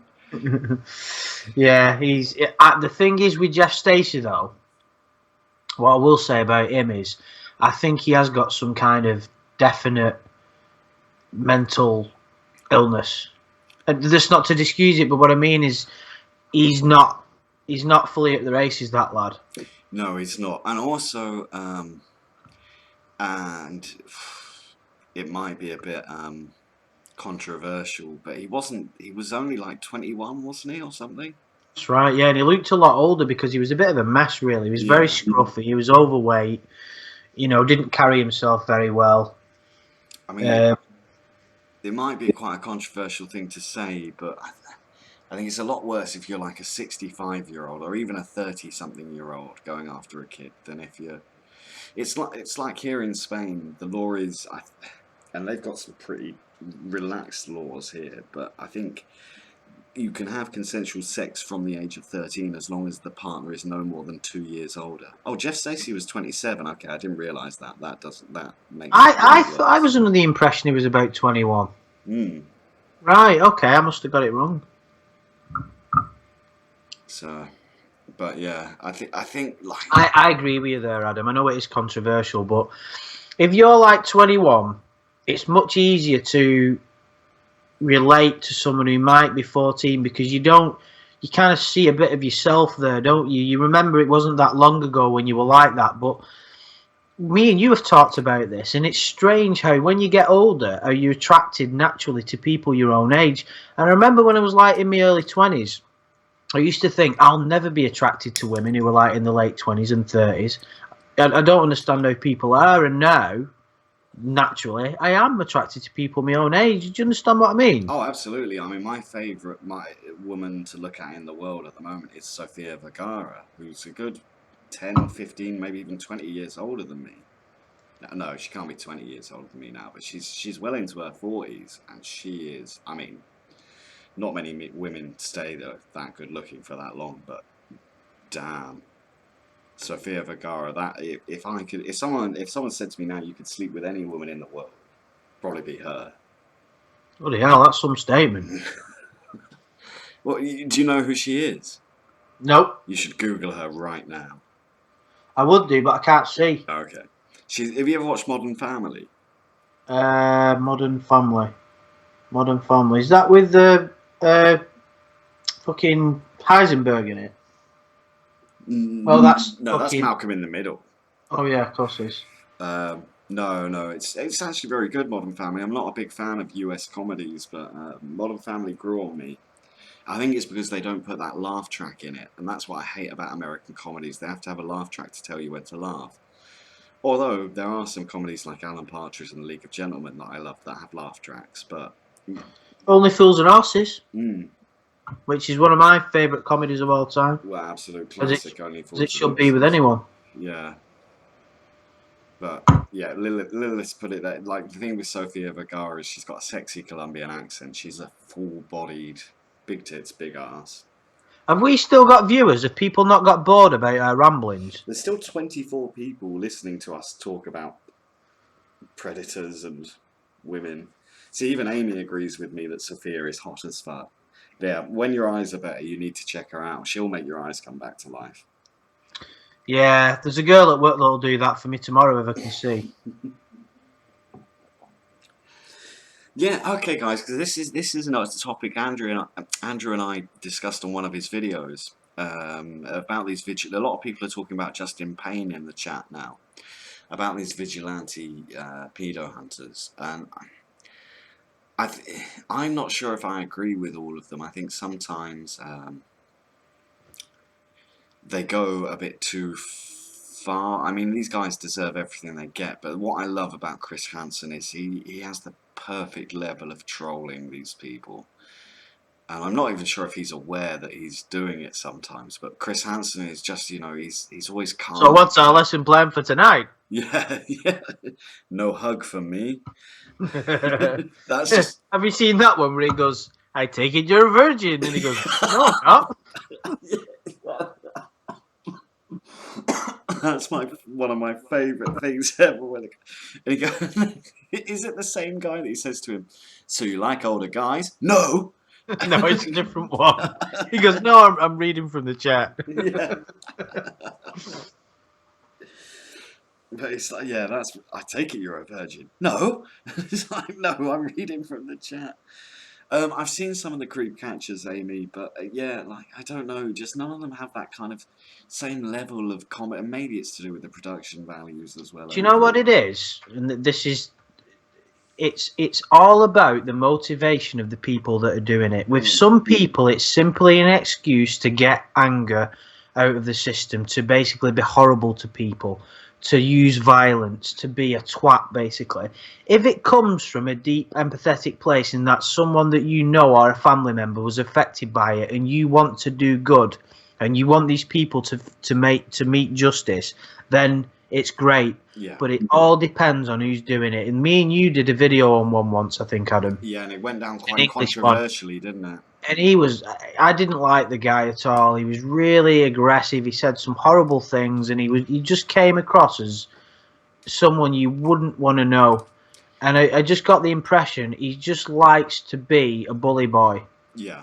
And in a lot of cases, not all, but if that's the true motivation of you doing it, because it's a very difficult line to walk. If you're trying to get these people to face justice, you've got to remain level, because if you let your emotions get the better of you, you'll end up kicking the shit out of them, because they're very horrible people. And then, of course, it goes to court and it gets thrown out because of the way it's been handled. Yeah, it's not just that. You've got to look at yourself as well. If you start battering these people, eventually you'll become a worse person for inflicting injuries on other people. It doesn't matter and you should never physically attack someone ever unless it's for self-defense. You know what I mean? Yeah, I agree with that. Because, this sounds a bit too obvious to be true, and I don't want to start quoting old scriptures, but two wrongs do not make a right. It's like what people are saying is, right, it's okay, that person can't cause anybody else any harm. He can't do that. So what I'm going to do is cause that person harm. So what you're saying in effect is, I'm above the law, but they're not. They can't do something that I can do. I can run around and cause people harm if I deem it fit, but they can't.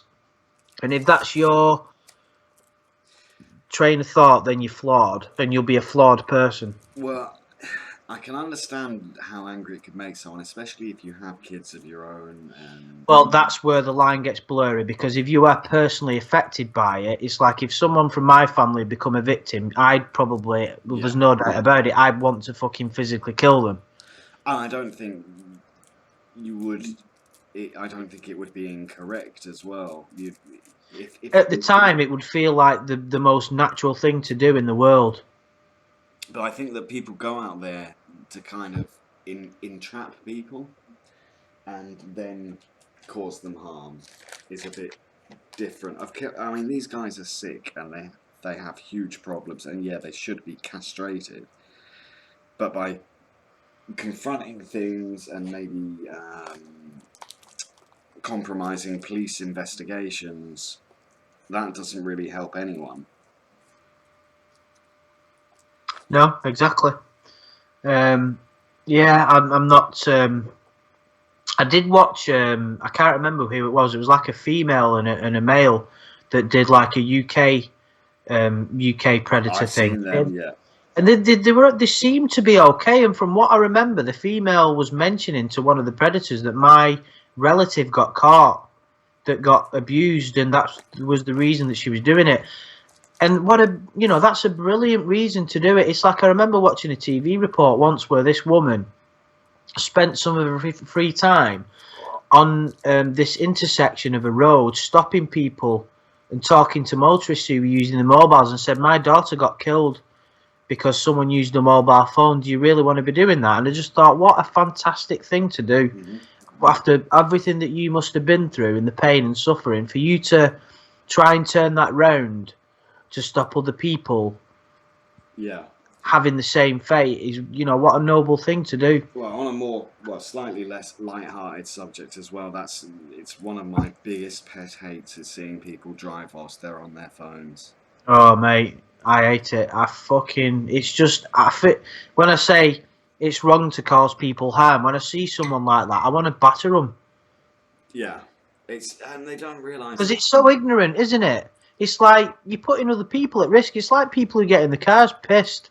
Oh, well, I mean, it's a little bit difficult for me to talk about, but when I was 14, I lost one of my best mates because his dad was drunk driving. And it was fucking horrible as well because he was basically like he had a really nasty accident. I mean, his dad was like a millionaire that had lost all of his money, um, or he still had a nice car and he had a nice house up at the top of the Chiltern Hills near where I lived, and and it was right after we had been at karate class together. We used to do karate class, and to think back to that night and know that that was the last time I was ever going to see my friend, and all because his dad picked him up with two girls he had met from a pub in the car, absolutely pissed out of his mind, and then fucking crashed it. And the only one who died from the accident was his the guy,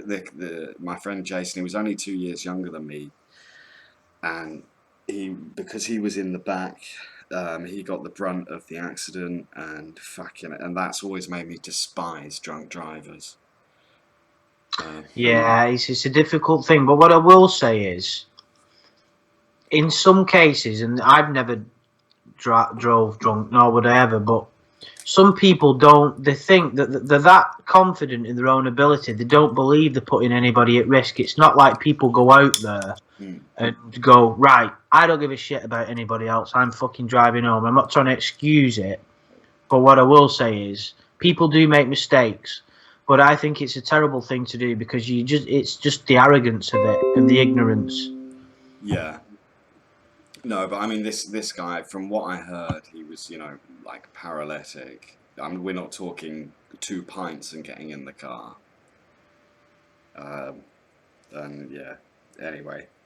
But yeah, so Yes, I didn't know that, Adam. You've never said that before. it's not something it's not something. I mean, I wasn't that close to him. He wasn't like one of my bestest mates, but I knew him like quite well from karate classes, and he'd always been a nice kid. Like he was a couple of years younger than us, but he started hanging around with kind of me and my group of mates because we were a bit older and he thought we were all cool. Um, but yeah, so I kind of, and I'll admit I've had maybe 2 pints and driven, but I've never got plastered and driven my car.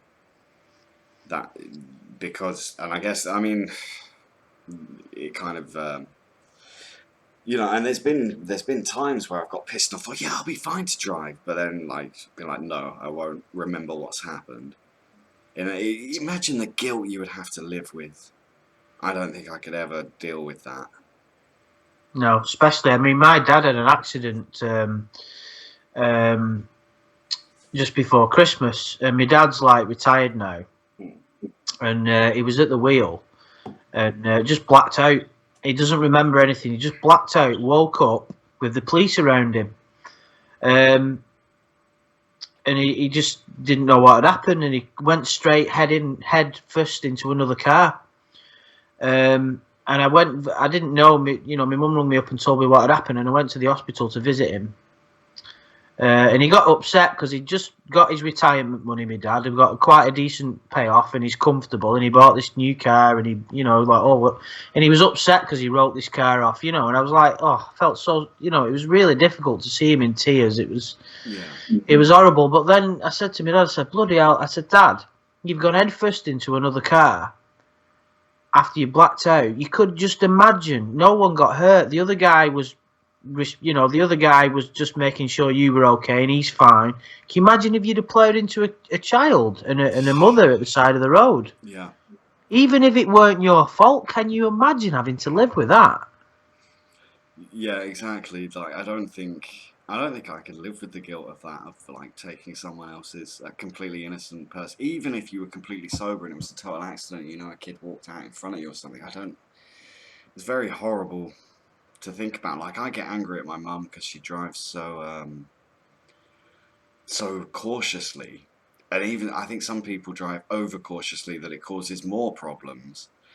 Um, but then at the same time, you can understand why people feel that way. I mean, I've had two quite nasty car accidents in my life, but both times I was absolutely sober. And one time, yes, admittedly, I was driving like no one else was involved in either of these. The first time, a deer ran out in front of me, and I know people say you're meant to just hit it if it's there, but natural reaction, you try to swerve to not hit it. You see something jump out in the road in front of you, try to swerve, and I swerved off the road and totaled my car into a tree. But the second time, it was me just being a prick. Basically, like I used to work at a pub about 12 miles from my house, like a hotel bar pub. And I finished about 1 or 2 in the morning, and I just couldn't wait to get home. So I used to play a little game with myself to see how fast I could get home, and like see if I could do 12 miles in as many minutes. And then I took a corner at doing an absolutely ridiculous speed. In fact, the police, they didn't even breathalyze me. I guess because they can kind of smell whether anything's on your breath. Because of course they came to, because the second accident was, the guy said I was so lucky to walk away from that, because I was in a BMW. If it was anything that wasn't German built, I wouldn't have been walking away from it. But I took a corner, and admittedly, I was doing close to 100 miles an hour at the corner, Oh dear. and it had just started raining. And of course, BMWs, old BMWs, they're rear-wheel drive. And as I took the corner, I just felt the side of the car start to go up, and I was like, I'm going to be fine, it's going to go back down. But it didn't. It just, the momentum took it, and it flipped and it rolled. And my mate, who also worked with me, was about a few hundred feet behind, so he came around the corner only to, he watched the last few, he claims that I rolled 5 times. To me it felt 4 times, but I don't know, because I wasn't really counting. Like the first roll was like, it was the closest to like a near-death experience I've ever had. And you know, the moment I came off the road, I was like, I'm a fucking twat. This is what I deserve. Uh-oh, goodbye life. But there was no, I think maybe it's the adrenaline. There was no like huge fear. Then like the second roll, I was like, oh fuck, as all the windscreen glass started smashing in around me and stuff. And I was like, oh shit, this isn't good. Like covered my face up. I've still got scars on my hand from where it happened, because I covered my face with my arm.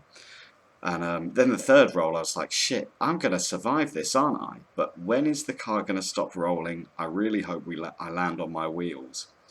Of course, if I ever have passengers, I never drive like that. But I guess you don't value your own life to the same extent, do you? Which is kind of an odd thing to say, but I just thought I could drive like a twat because I'm completely sober and I'm on my own. Eventually, the car came to a halt, and my mate, my mate who was behind me, he'd only passed his driving test like 3 weeks before. And he came running over, and of course he's watched a lot of movies, and like the side of the car was, well, most of the car was all smashed in, and he was like, I can smell petrol, it's gonna blow up. And he's trying to get the door open, and so he panics me, so I'm kicking the door, and eventually it comes open. He like grabs me, and we run like 20 yards from the car. Of course it doesn't blow up. Yeah. And then he was in more shock than I was. And he was like, I need to get you an ambulance. And he turned and started running. And I was like, phone them? But he was gone. And yeah, so he went and drove to the hospital and got an ambulance to come. Actually, I was quite lucky, because I was like, I'm happy to. I had an opportunity to find my iPad, which had gone flying out of one of the windows while the car had been rolling. So I went and found my iPad, and then sort of stood in a daze. Oh, that's it. My mate. He thought blood was coming from my head, but it was from my hand. But I'd wiped my head with my hand. So he was really panicked. But yeah, I went to the hospital, and I didn't even have a concussion or anything. It was insane. It's weird that, isn't it? I think, you know, when it's your time, isn't it? Yeah. Do you know what I mean? It's like, it's really strange how things like that happen. Sometimes people just survive Well, bizarre situations. It's like yourself there. If you think about that, you should have at least had some kind of injury, shouldn't you? Well, yeah. I mean, a couple of cuts to the hand. I mean, I wasn't even in any pain. A few cuts to the hand. I was a little bit winded, but that's it. Got a nip to the toilet, Adam. All right. But yeah, to continue telling you guys in the chat the story, yeah, they took me to the hospital. They had to like give me a scan to check that I was fine, but Yeah, there was nothing bad. Just a bit of blood from my hand. They had to X-ray my arms to check that no glass had been embedded into my hands, but no, there wasn't any. And in fact, the scars I got are tiny. They're barely even noticeable. But like I said, it was odd to be so close to a moment of death and not be afraid, um, which was insane. I was very, very lucky, and that's why I'm a huge fan of BMWs. I know a lot of people that, well, people say that the people that drive them are wankers, and I probably have proved that. But the recovery guys that came to take my car away, and if you saw the wreckage of the car, because I landed like in the middle of a field, and if you saw the wreckage of that car, the recovery drivers that came and took it away, they said anything not German made, I wouldn't have been walking away from that. The airbag didn't even go off, and I guess because that was there was no front impact. All the impact was taken by the roof and the sides of the car because it was rolling. But that's why I'm a huge fan of BMWs, guys. So if you ever want a car that will save your life, BMW's the one to go for. Right, I'm back now. Right. Well, yes, good. I was trying to again feel the dead air there. Well, it seems people have kind of enjoyed that story to an extent, but yeah, that's my only near-death experience. Like people say that your life flashes before your eyes, but it really didn't. I'm reading a book about near-death experiences at the moment. Quite interesting, actually. If anybody's not read it, there's a book called Proof of Heaven by Ibn Alexander, which I can recommend. It's very, very good. In fact, the scariest time of my life, and in fact, it wasn't even very bad at all because I was a kid and I misunderstood. And I was on a miniature train. It wasn't a miniature railway. It was a miniature train at Woburn Safari Park, and all these big kids were jumping off it. And I was with my dad. And I was like, that looks fun. And I jumped off it and slipped. And I thought my legs were under the tracks. Looking back now, they weren't. But I was like crying and screaming because I thought the wheels were going to come and chop my legs off. And my dad jumped off the train and pulled me up. And ever since then, I was like, wow, my dad is my fucking hero. Fucking hell, sounds like you've had a few close scrapes there, Adam. Yeah, well, I've done some stupid things, basically. In fact, that car accident I'm talking about wasn't even that long ago. It was only 3. It's weird. I went 12 years of my life never having an accident. I moved to Scotland, had 2 in the space of 6 months. Fucking hell. I think it's just there's nothing to do in Scotland, so you just drive around like a madman.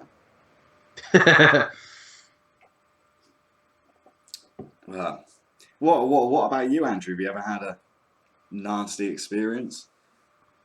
I've had loads of nasty experiences, but not really as far as accidents go or anything.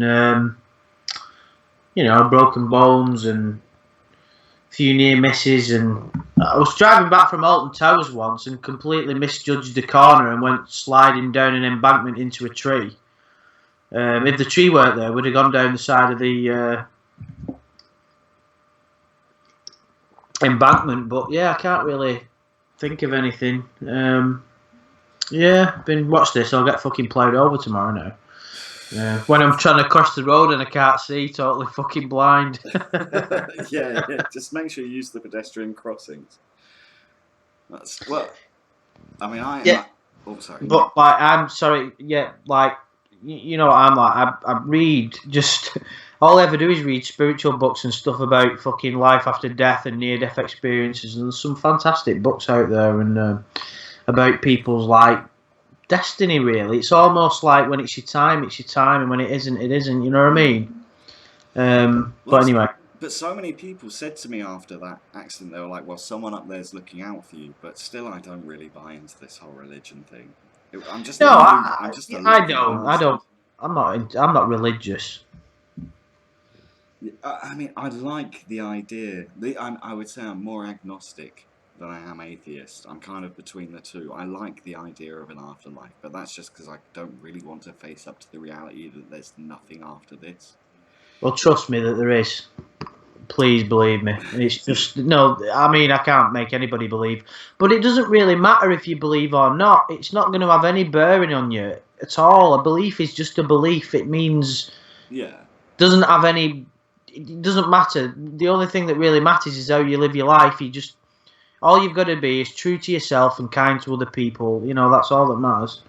Oh, absolutely. I totally buy into. But I find this a bit strange that the people, and this might be kind of a controversial thing to say, and I know we've gone totally off the subject of To Oh, Catch a you're not Predator and joking. Lorne, but I find that the people that do believe in religion and that sort of, they do the worst things because they believe they can repent. Whereas the atheists and the agnostics, they're just like, well, why not just not do horrible things to people in the first place? Yeah, I think it's what it is, right? With religion, you have a tendency to buy into concepts. A Mm. concept of God. God is this. God is there, and I'm here. You can't do that. You just can't because you can't define it. It's just you can't even put it into words. I'm talking about something now that you can't, and you can't believe, and you can't say that person doesn't believe. So it doesn't matter what people believe. It's just another way. I happen to know there's a deep knowing inside of me that knows that you don't die, you can't die, but that's just it doesn't matter. I don't doesn't offend me if people I've been in pubs and talking to my friends and they're going, what a load of bollocks, and it doesn't offend me in the slightest. Why would it? It doesn't matter. If someone's an arsehole and they're horrible and mean, that's when I get offended. But people's beliefs are irrelevant. But Oh, you should respect people's beliefs. Amy, I'm certainly not saying that all people with religions are that way. And certainly, I mean, I know people of every faith that are wonderful people. I'm friends with Christians, Muslims, Hindus, all sorts of people that are really nice people. But it seems to me that, and of course, I am kind of generalizing to an extent, but a lot of like these fucking school shooters and things like that, and they go, "Well, God told me to do it," and it's like, well, that's if there is a Well, God, He wouldn't tell you to do that kind of yeah, thing. it's people's bizarre interpretation of certain. I mean, you only have to look at terrorism, and it's all done in the name of God, isn't it? Mm. It's very very But disturbing. I think terrorism, especially, and it's something, especially with my main channel, because a lot of people assume that I'm talking to people in Pakistan, although most of them are in India, but I know lots of Indian people who are great. But I think those people, like Islamic terrorists, are people that don't understand the Quran. Out of all the religious texts, the one that I've read the most of is the Quran, and it's the same as the Bible. We had the missionaries, a few hundred years ago, who killed in the name of Christianism, and now it's people that misread or misinterpret these things. Or I just don't think anyone should need a book to tell you what's right or wrong. No, and that's the whole point of it. You don't need a book. You should, if you go deep enough, you'll know yourself. Exactly, and also, and that's kind of one of the reasons why these people who are like predators and that, I don't think these people understand empathy. Like they can't look and go. People that see someone else as something they can use, and I guess to almost bring this back to Lorne, he sees everyone in his life as something he can use, something he can benefit from. It Well, doesn't matter. I think that defines Lorne perfectly. Unless he can get something out of someone for his Mm. own selfish advantage, he just doesn't care. Even his mum. Yeah, you don't. You need to be able to understand that everyone else has a right to live a happy life. Like, I think I'm about to quote Bill and Ted's Excellent Adventures, but be excellent to each other. Um, like, do good unto others, and they'll do good unto you. I mean, I do believe in karma. That's one thing I do believe in. I think if you do bad stuff to people, bad stuff will happen to you. And if you do good, and I'm not, especially since I've moved here to Spain as well, it's very difficult because there's a lot more. Like we have, of course, when I was living in London, we've got lots of beggars on the street, and I think I can't give money to all of you. And even here, I do feel a bit guilty because, especially here, they're a lot more aggressive, the beggars. I'm like, well, if I give money to one, I've got to give money to all of them, so I'm just not going to give money to anyone. Um, Yeah, yeah. And it's something that's taught in so many. different ways is just, put down your arms. Mm. You don't need to. Sorry to go back to. No, no, no. I'm Don't, gonna please quote do. Star Wars here. Okay. Luke throws down his lightsaber at the end of the Return of the Jedi and says, "I'm not going to fight." And by doing that, he ends up winning. And Gandhi. Hmm. You know, um, That's you don't. my dad is the most atheist person I've ever met, and I once said to him, because my mum is still very much a Protestant because she was born and raised in Northern Ireland. Although I think she's kind of come a bit round to his thinking. But I said to my dad once, why are you such an atheist? And he said, because religion is the reason behind every single war. And that's like, why would you fight? You're all worshipping a god. Why fight about it? Just to respect each other's beliefs and get on with each other. If someone believes one thing and they don't want to eat pork, or someone believes something else and they don't want to eat cow, that's fine. That's more bacon and fucking beef burgers for me. But but why? But why you need to fight about it because someone doesn't believe the same thing as me? It's just something I'll never get my head round. Yeah, it's just the new immaturity on a grand scale, and it's. But we all have these bizarre failings, and I went watching a rugby match the other week, and it just showed me how far I've got to go as far as my own personal development goes. A couple of bad decisions went against us, and this is a team I've been following since I was 10, and I turned into a complete wanker. I lost it. I was shouting and screaming, "You fucking cunt referee! I'll fucking run over your dog! I fucking bullshit!" I was throwing things. Stewards were kicking, telling me to shut up, and I just totally lost the plot. So we all have that darker side to us, don't we? Do you get what I You've mean? just reminded me of Lionel Hutz from The Simpsons as well. From The Simpsons as well, when he goes, "Oh no, we've got Judge Schneider. Oh, is that bad? Yeah, I accidentally run over his dog. Oh no. Well, replace the word accidentally with repeatedly, and the word dog with son." Uh-oh, with Judge Schneider. He's kind of really into me. Yeah, he's my fucking love Lionel Hutz. It's like, Mr. Simpson, this is the most blatant case of fraud advertising since my suit against the movie The Never Ending Story. That's a brilliant line. But you can just picture him fucking trying to sue him. Yes, is that's the episode where Homer goes to the all you can eat, doesn't he? And he gets kicked out. Oh, but yeah, Mr. Burns, we've got a paper trail a mile long and 1,000 and 500 surprise witnesses. Yes, well, I've got 5 high-priced lawyers. And then he just runs off. it was the best of times. It was the blurst of times. You These stupid monkeys. Fly, my pretties. Fly. Continue the research. Amy's just made a point here as well. Like, no, in fact, this is a line. I'm quoting with you. I am assuming you were a Bottom fan, Andrew. I was, but I didn't realise I'd quoted it. No, no, no. But Amy's just said a thing here in the chat saying like, "I'm not offending your life by being gay, so fuck off." And there's a line in Bottom that I think is brilliant where Richie's looking in the love column of the paper, and he's going, "Man looking for man, man. Wait, this is all gay people. I love gays. They cut down the field for guys like me." And I'm like, yeah, gays are great because it means more women for me. I remember that one. Some classic moments in Bottom. My favourite ever is the Christmas special. What was it?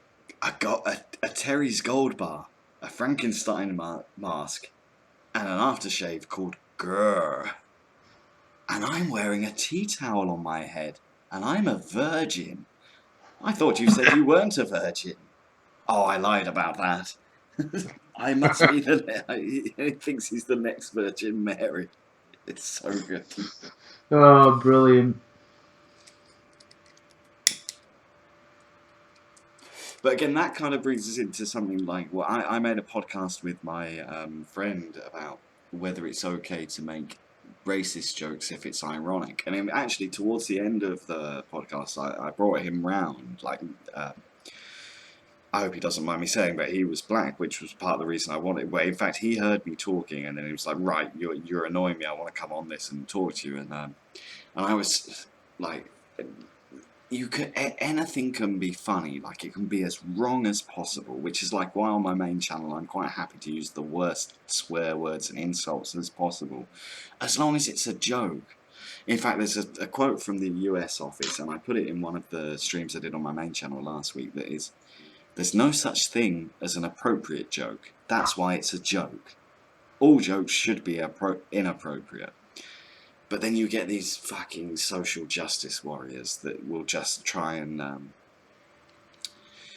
they'll just There are too many do-gooders out there that haven't got a fucking clue. It yes. really pisses me off. It's like me and my mate were in the pub the other day, and he was reading jokes off Wikipedia, and some of them were like to the point involving like paedophilia and stuff like that. But it was just funny.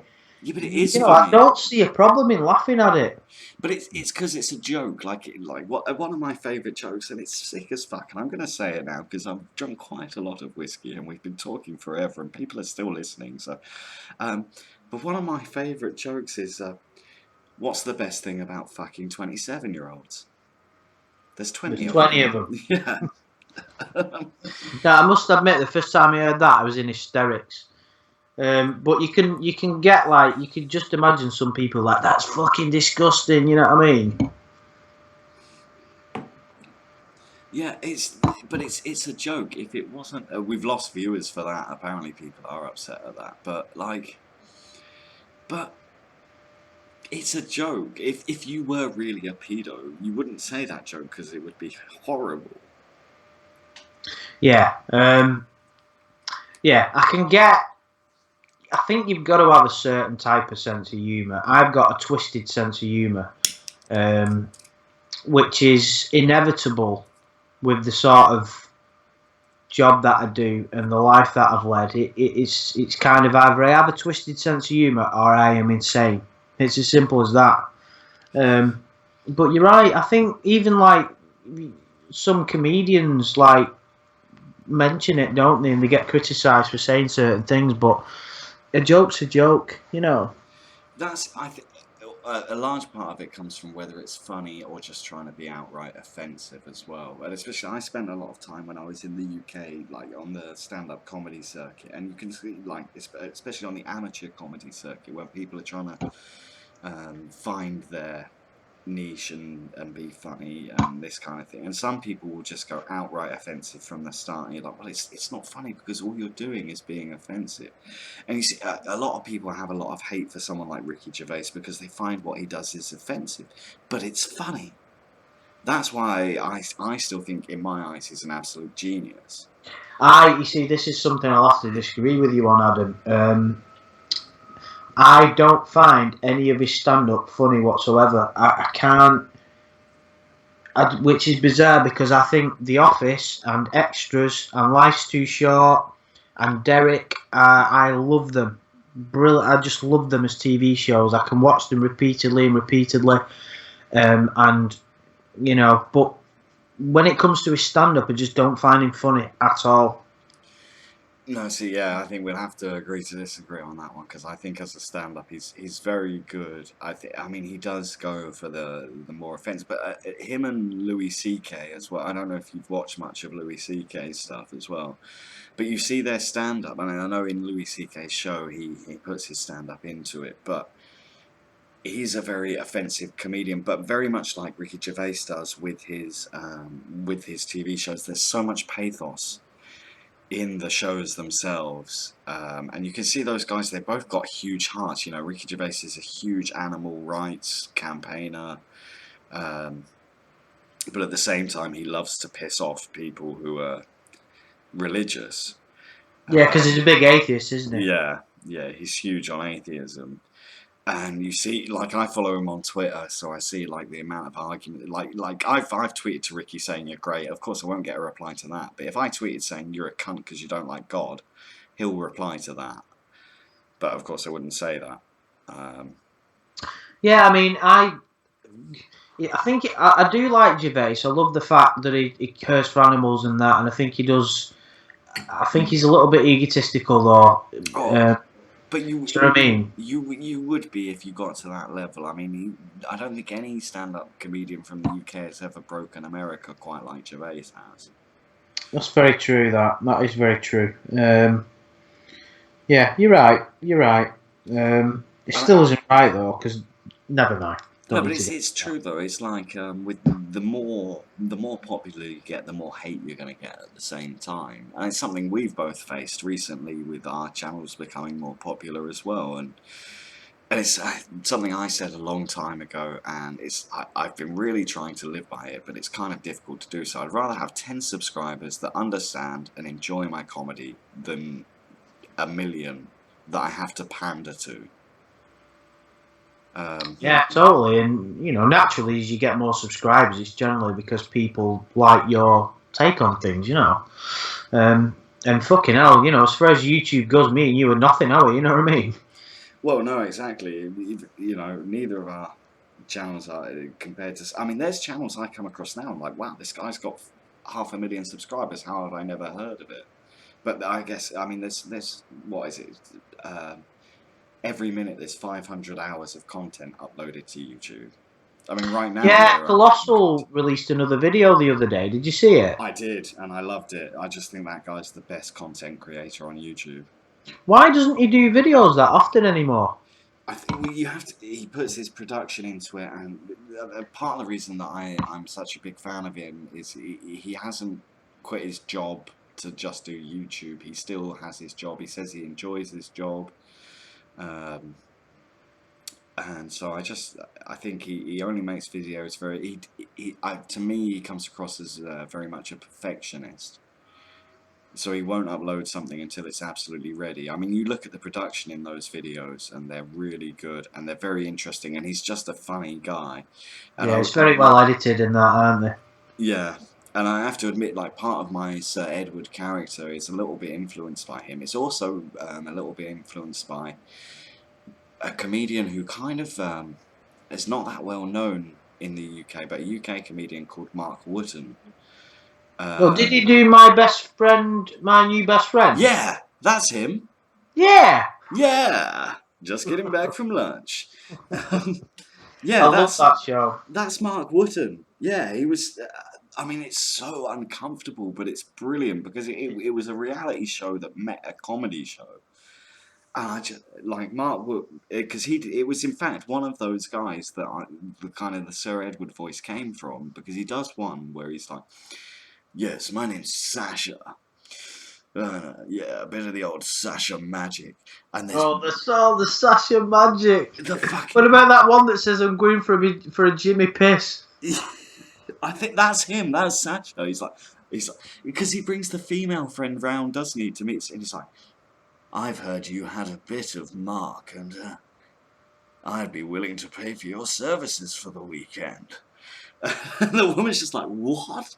But the best bit in that episode is it gets the guy. Fuck, and I was trying to get a scammer to do this with me, but they wouldn't buy into it because they kind of knew that I was trying to get them to say anything.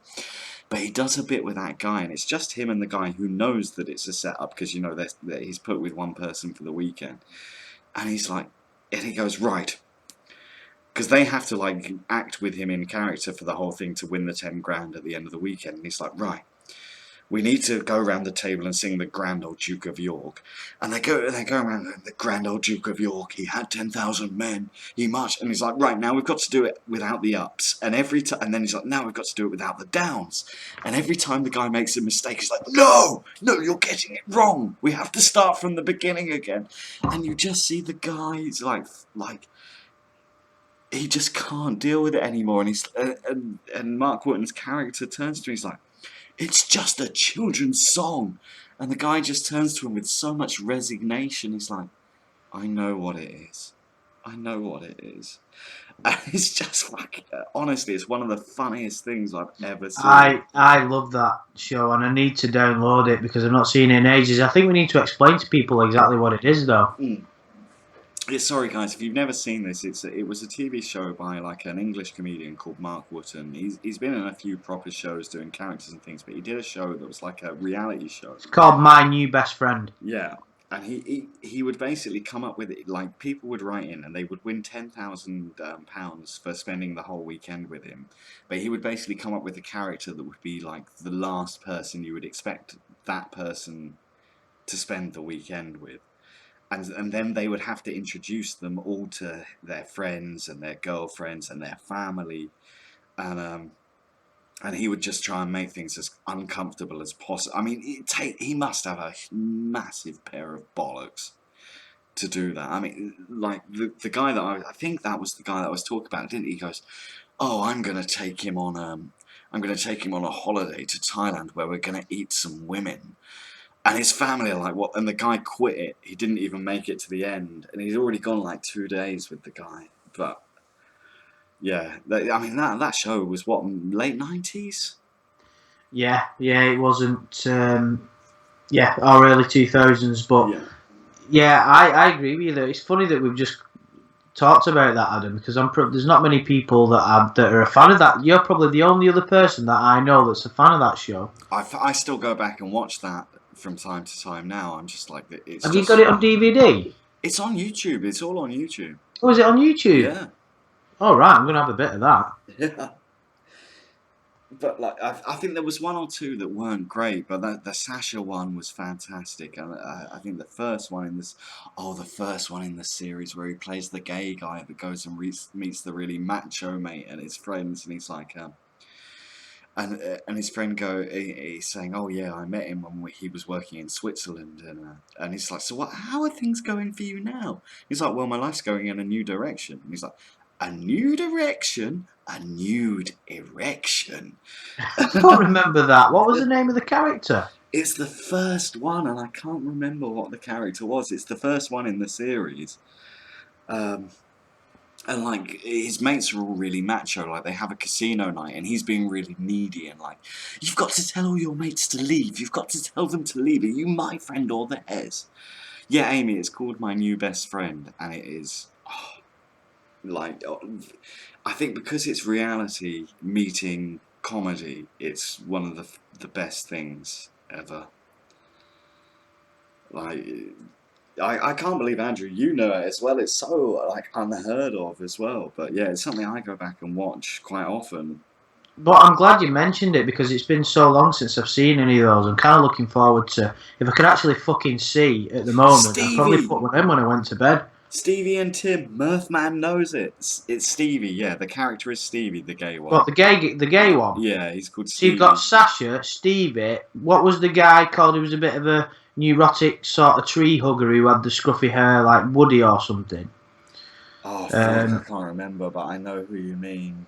He was the one that always wear the little beanie hat, didn't he? Yeah, and didn't he go like, "I'm so shit," you know, when his mates were having that? You hate me, don't you? Yeah, I'm never going to be as good as him.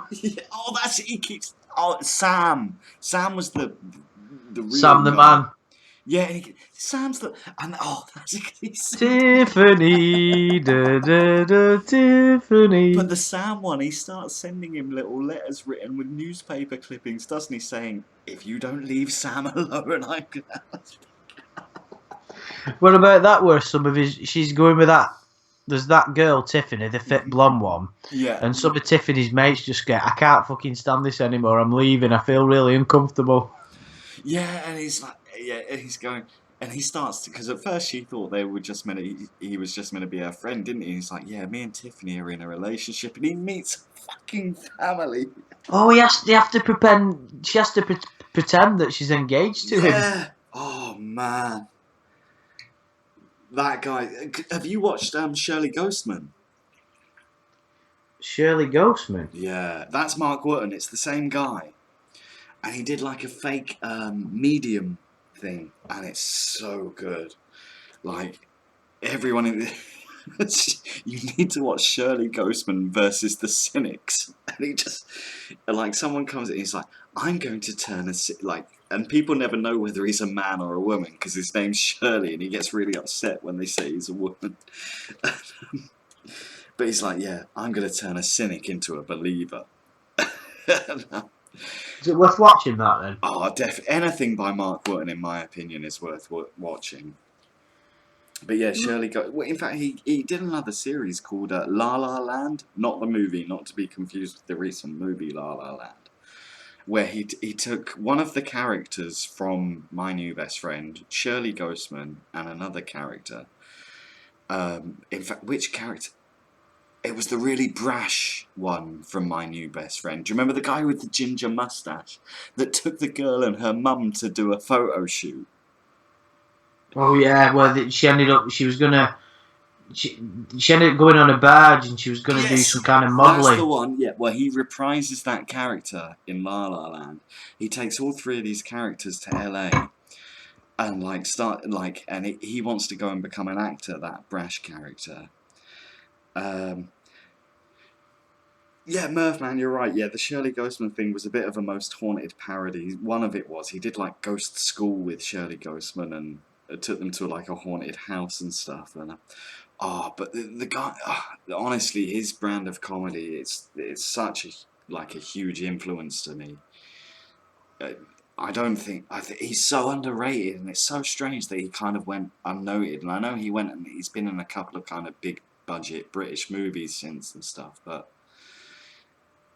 That, but yeah, you need to watch that La La Land, and you need to watch Shirley Ghostman. If you liked My New Best Friend, it's all the same guy. Um, but like, yeah, in fact, even in the La La Land, he's doing the Shirley Ghostman character, and he goes to like an audition for mediums to be on an American TV show in LA, and he starts like fucking pretending to put pills in people's drinks and things.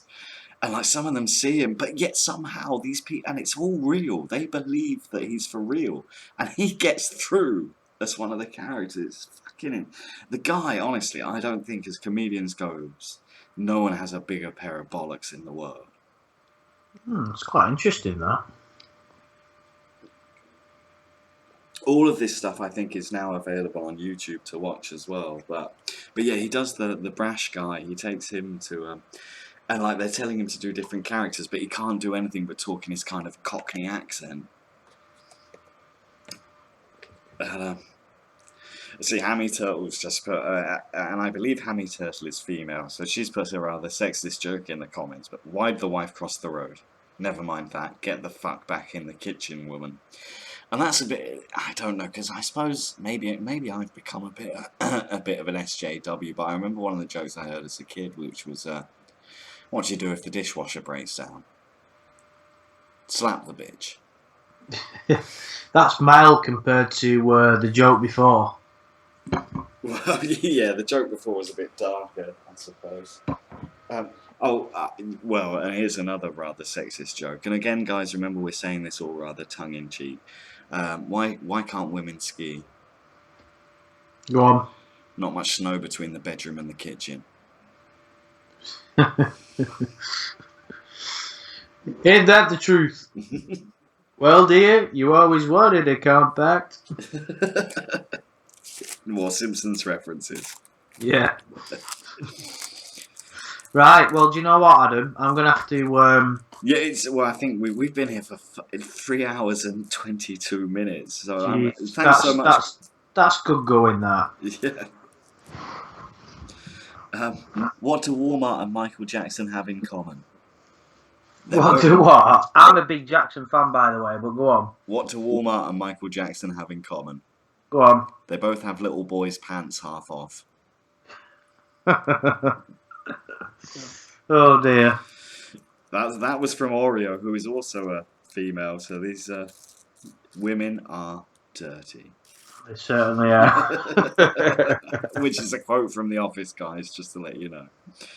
Yeah, guys, thanks so much for joining us. I think after 3.5 hours of streaming, it's time for us to go laugh out loud.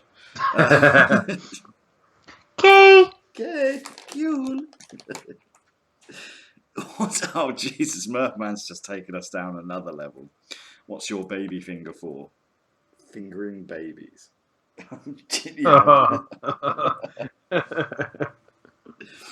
Yeah, Deborah, Oh dear. go back and listen to the chat log. I'm sorry this got so weird, and then we kind of got deep, and then we kind of brought it back by having a massive chat about comedy. But yeah, Andrew, go and check out the other Mark Wootton stuff on YouTube as well when you have a chance. I'm probably going to do that now while I eat the rest of my fast food before I go to bed. Yeah. Murph man, don't say sorry. You never need to say sorry to me. You're too much of a sweetheart. You're my precious little Murph man. Okay, guys. Well, yeah. If Andrew's eyes are better tomorrow, we might reprise this chat log again. Hopefully, Gary, you've come just as we're ending it. We've been here for fucking ages. People have come in, people have come out. They've gone, they've cried, they've laughed. Um, so yeah, thanks so much as always for joining us. I hope you had as much fun as we did. Well, I did. I'm not sure about Andrew. No, I had good fun apart from me lack of vision. Yeah. Murphman wants a kiss first. Can I have a kiss, please? So yeah, thanks again, guys, and it's been lovely having you all here. I hope you've enjoyed our epically long stream. Um, I don't even know what that means, Amy. Uh, but yeah, so I think it's time. It's definitely time for me to go to bed. It's 2 a.m. here. And thanks for joining me as always, Andrew. Guys, if you're not subbed to Andrew's channel, go and do so. If you can't get enough of my voice, I actually appear on quite a lot of his videos. Most of them these days. Mostly, yeah. So again, thanks so much. Thanks for joining me, Andrew. Yeah, Uh, cheers. and we'll hopefully see you all maybe tomorrow even. Take care, everyone, and good night.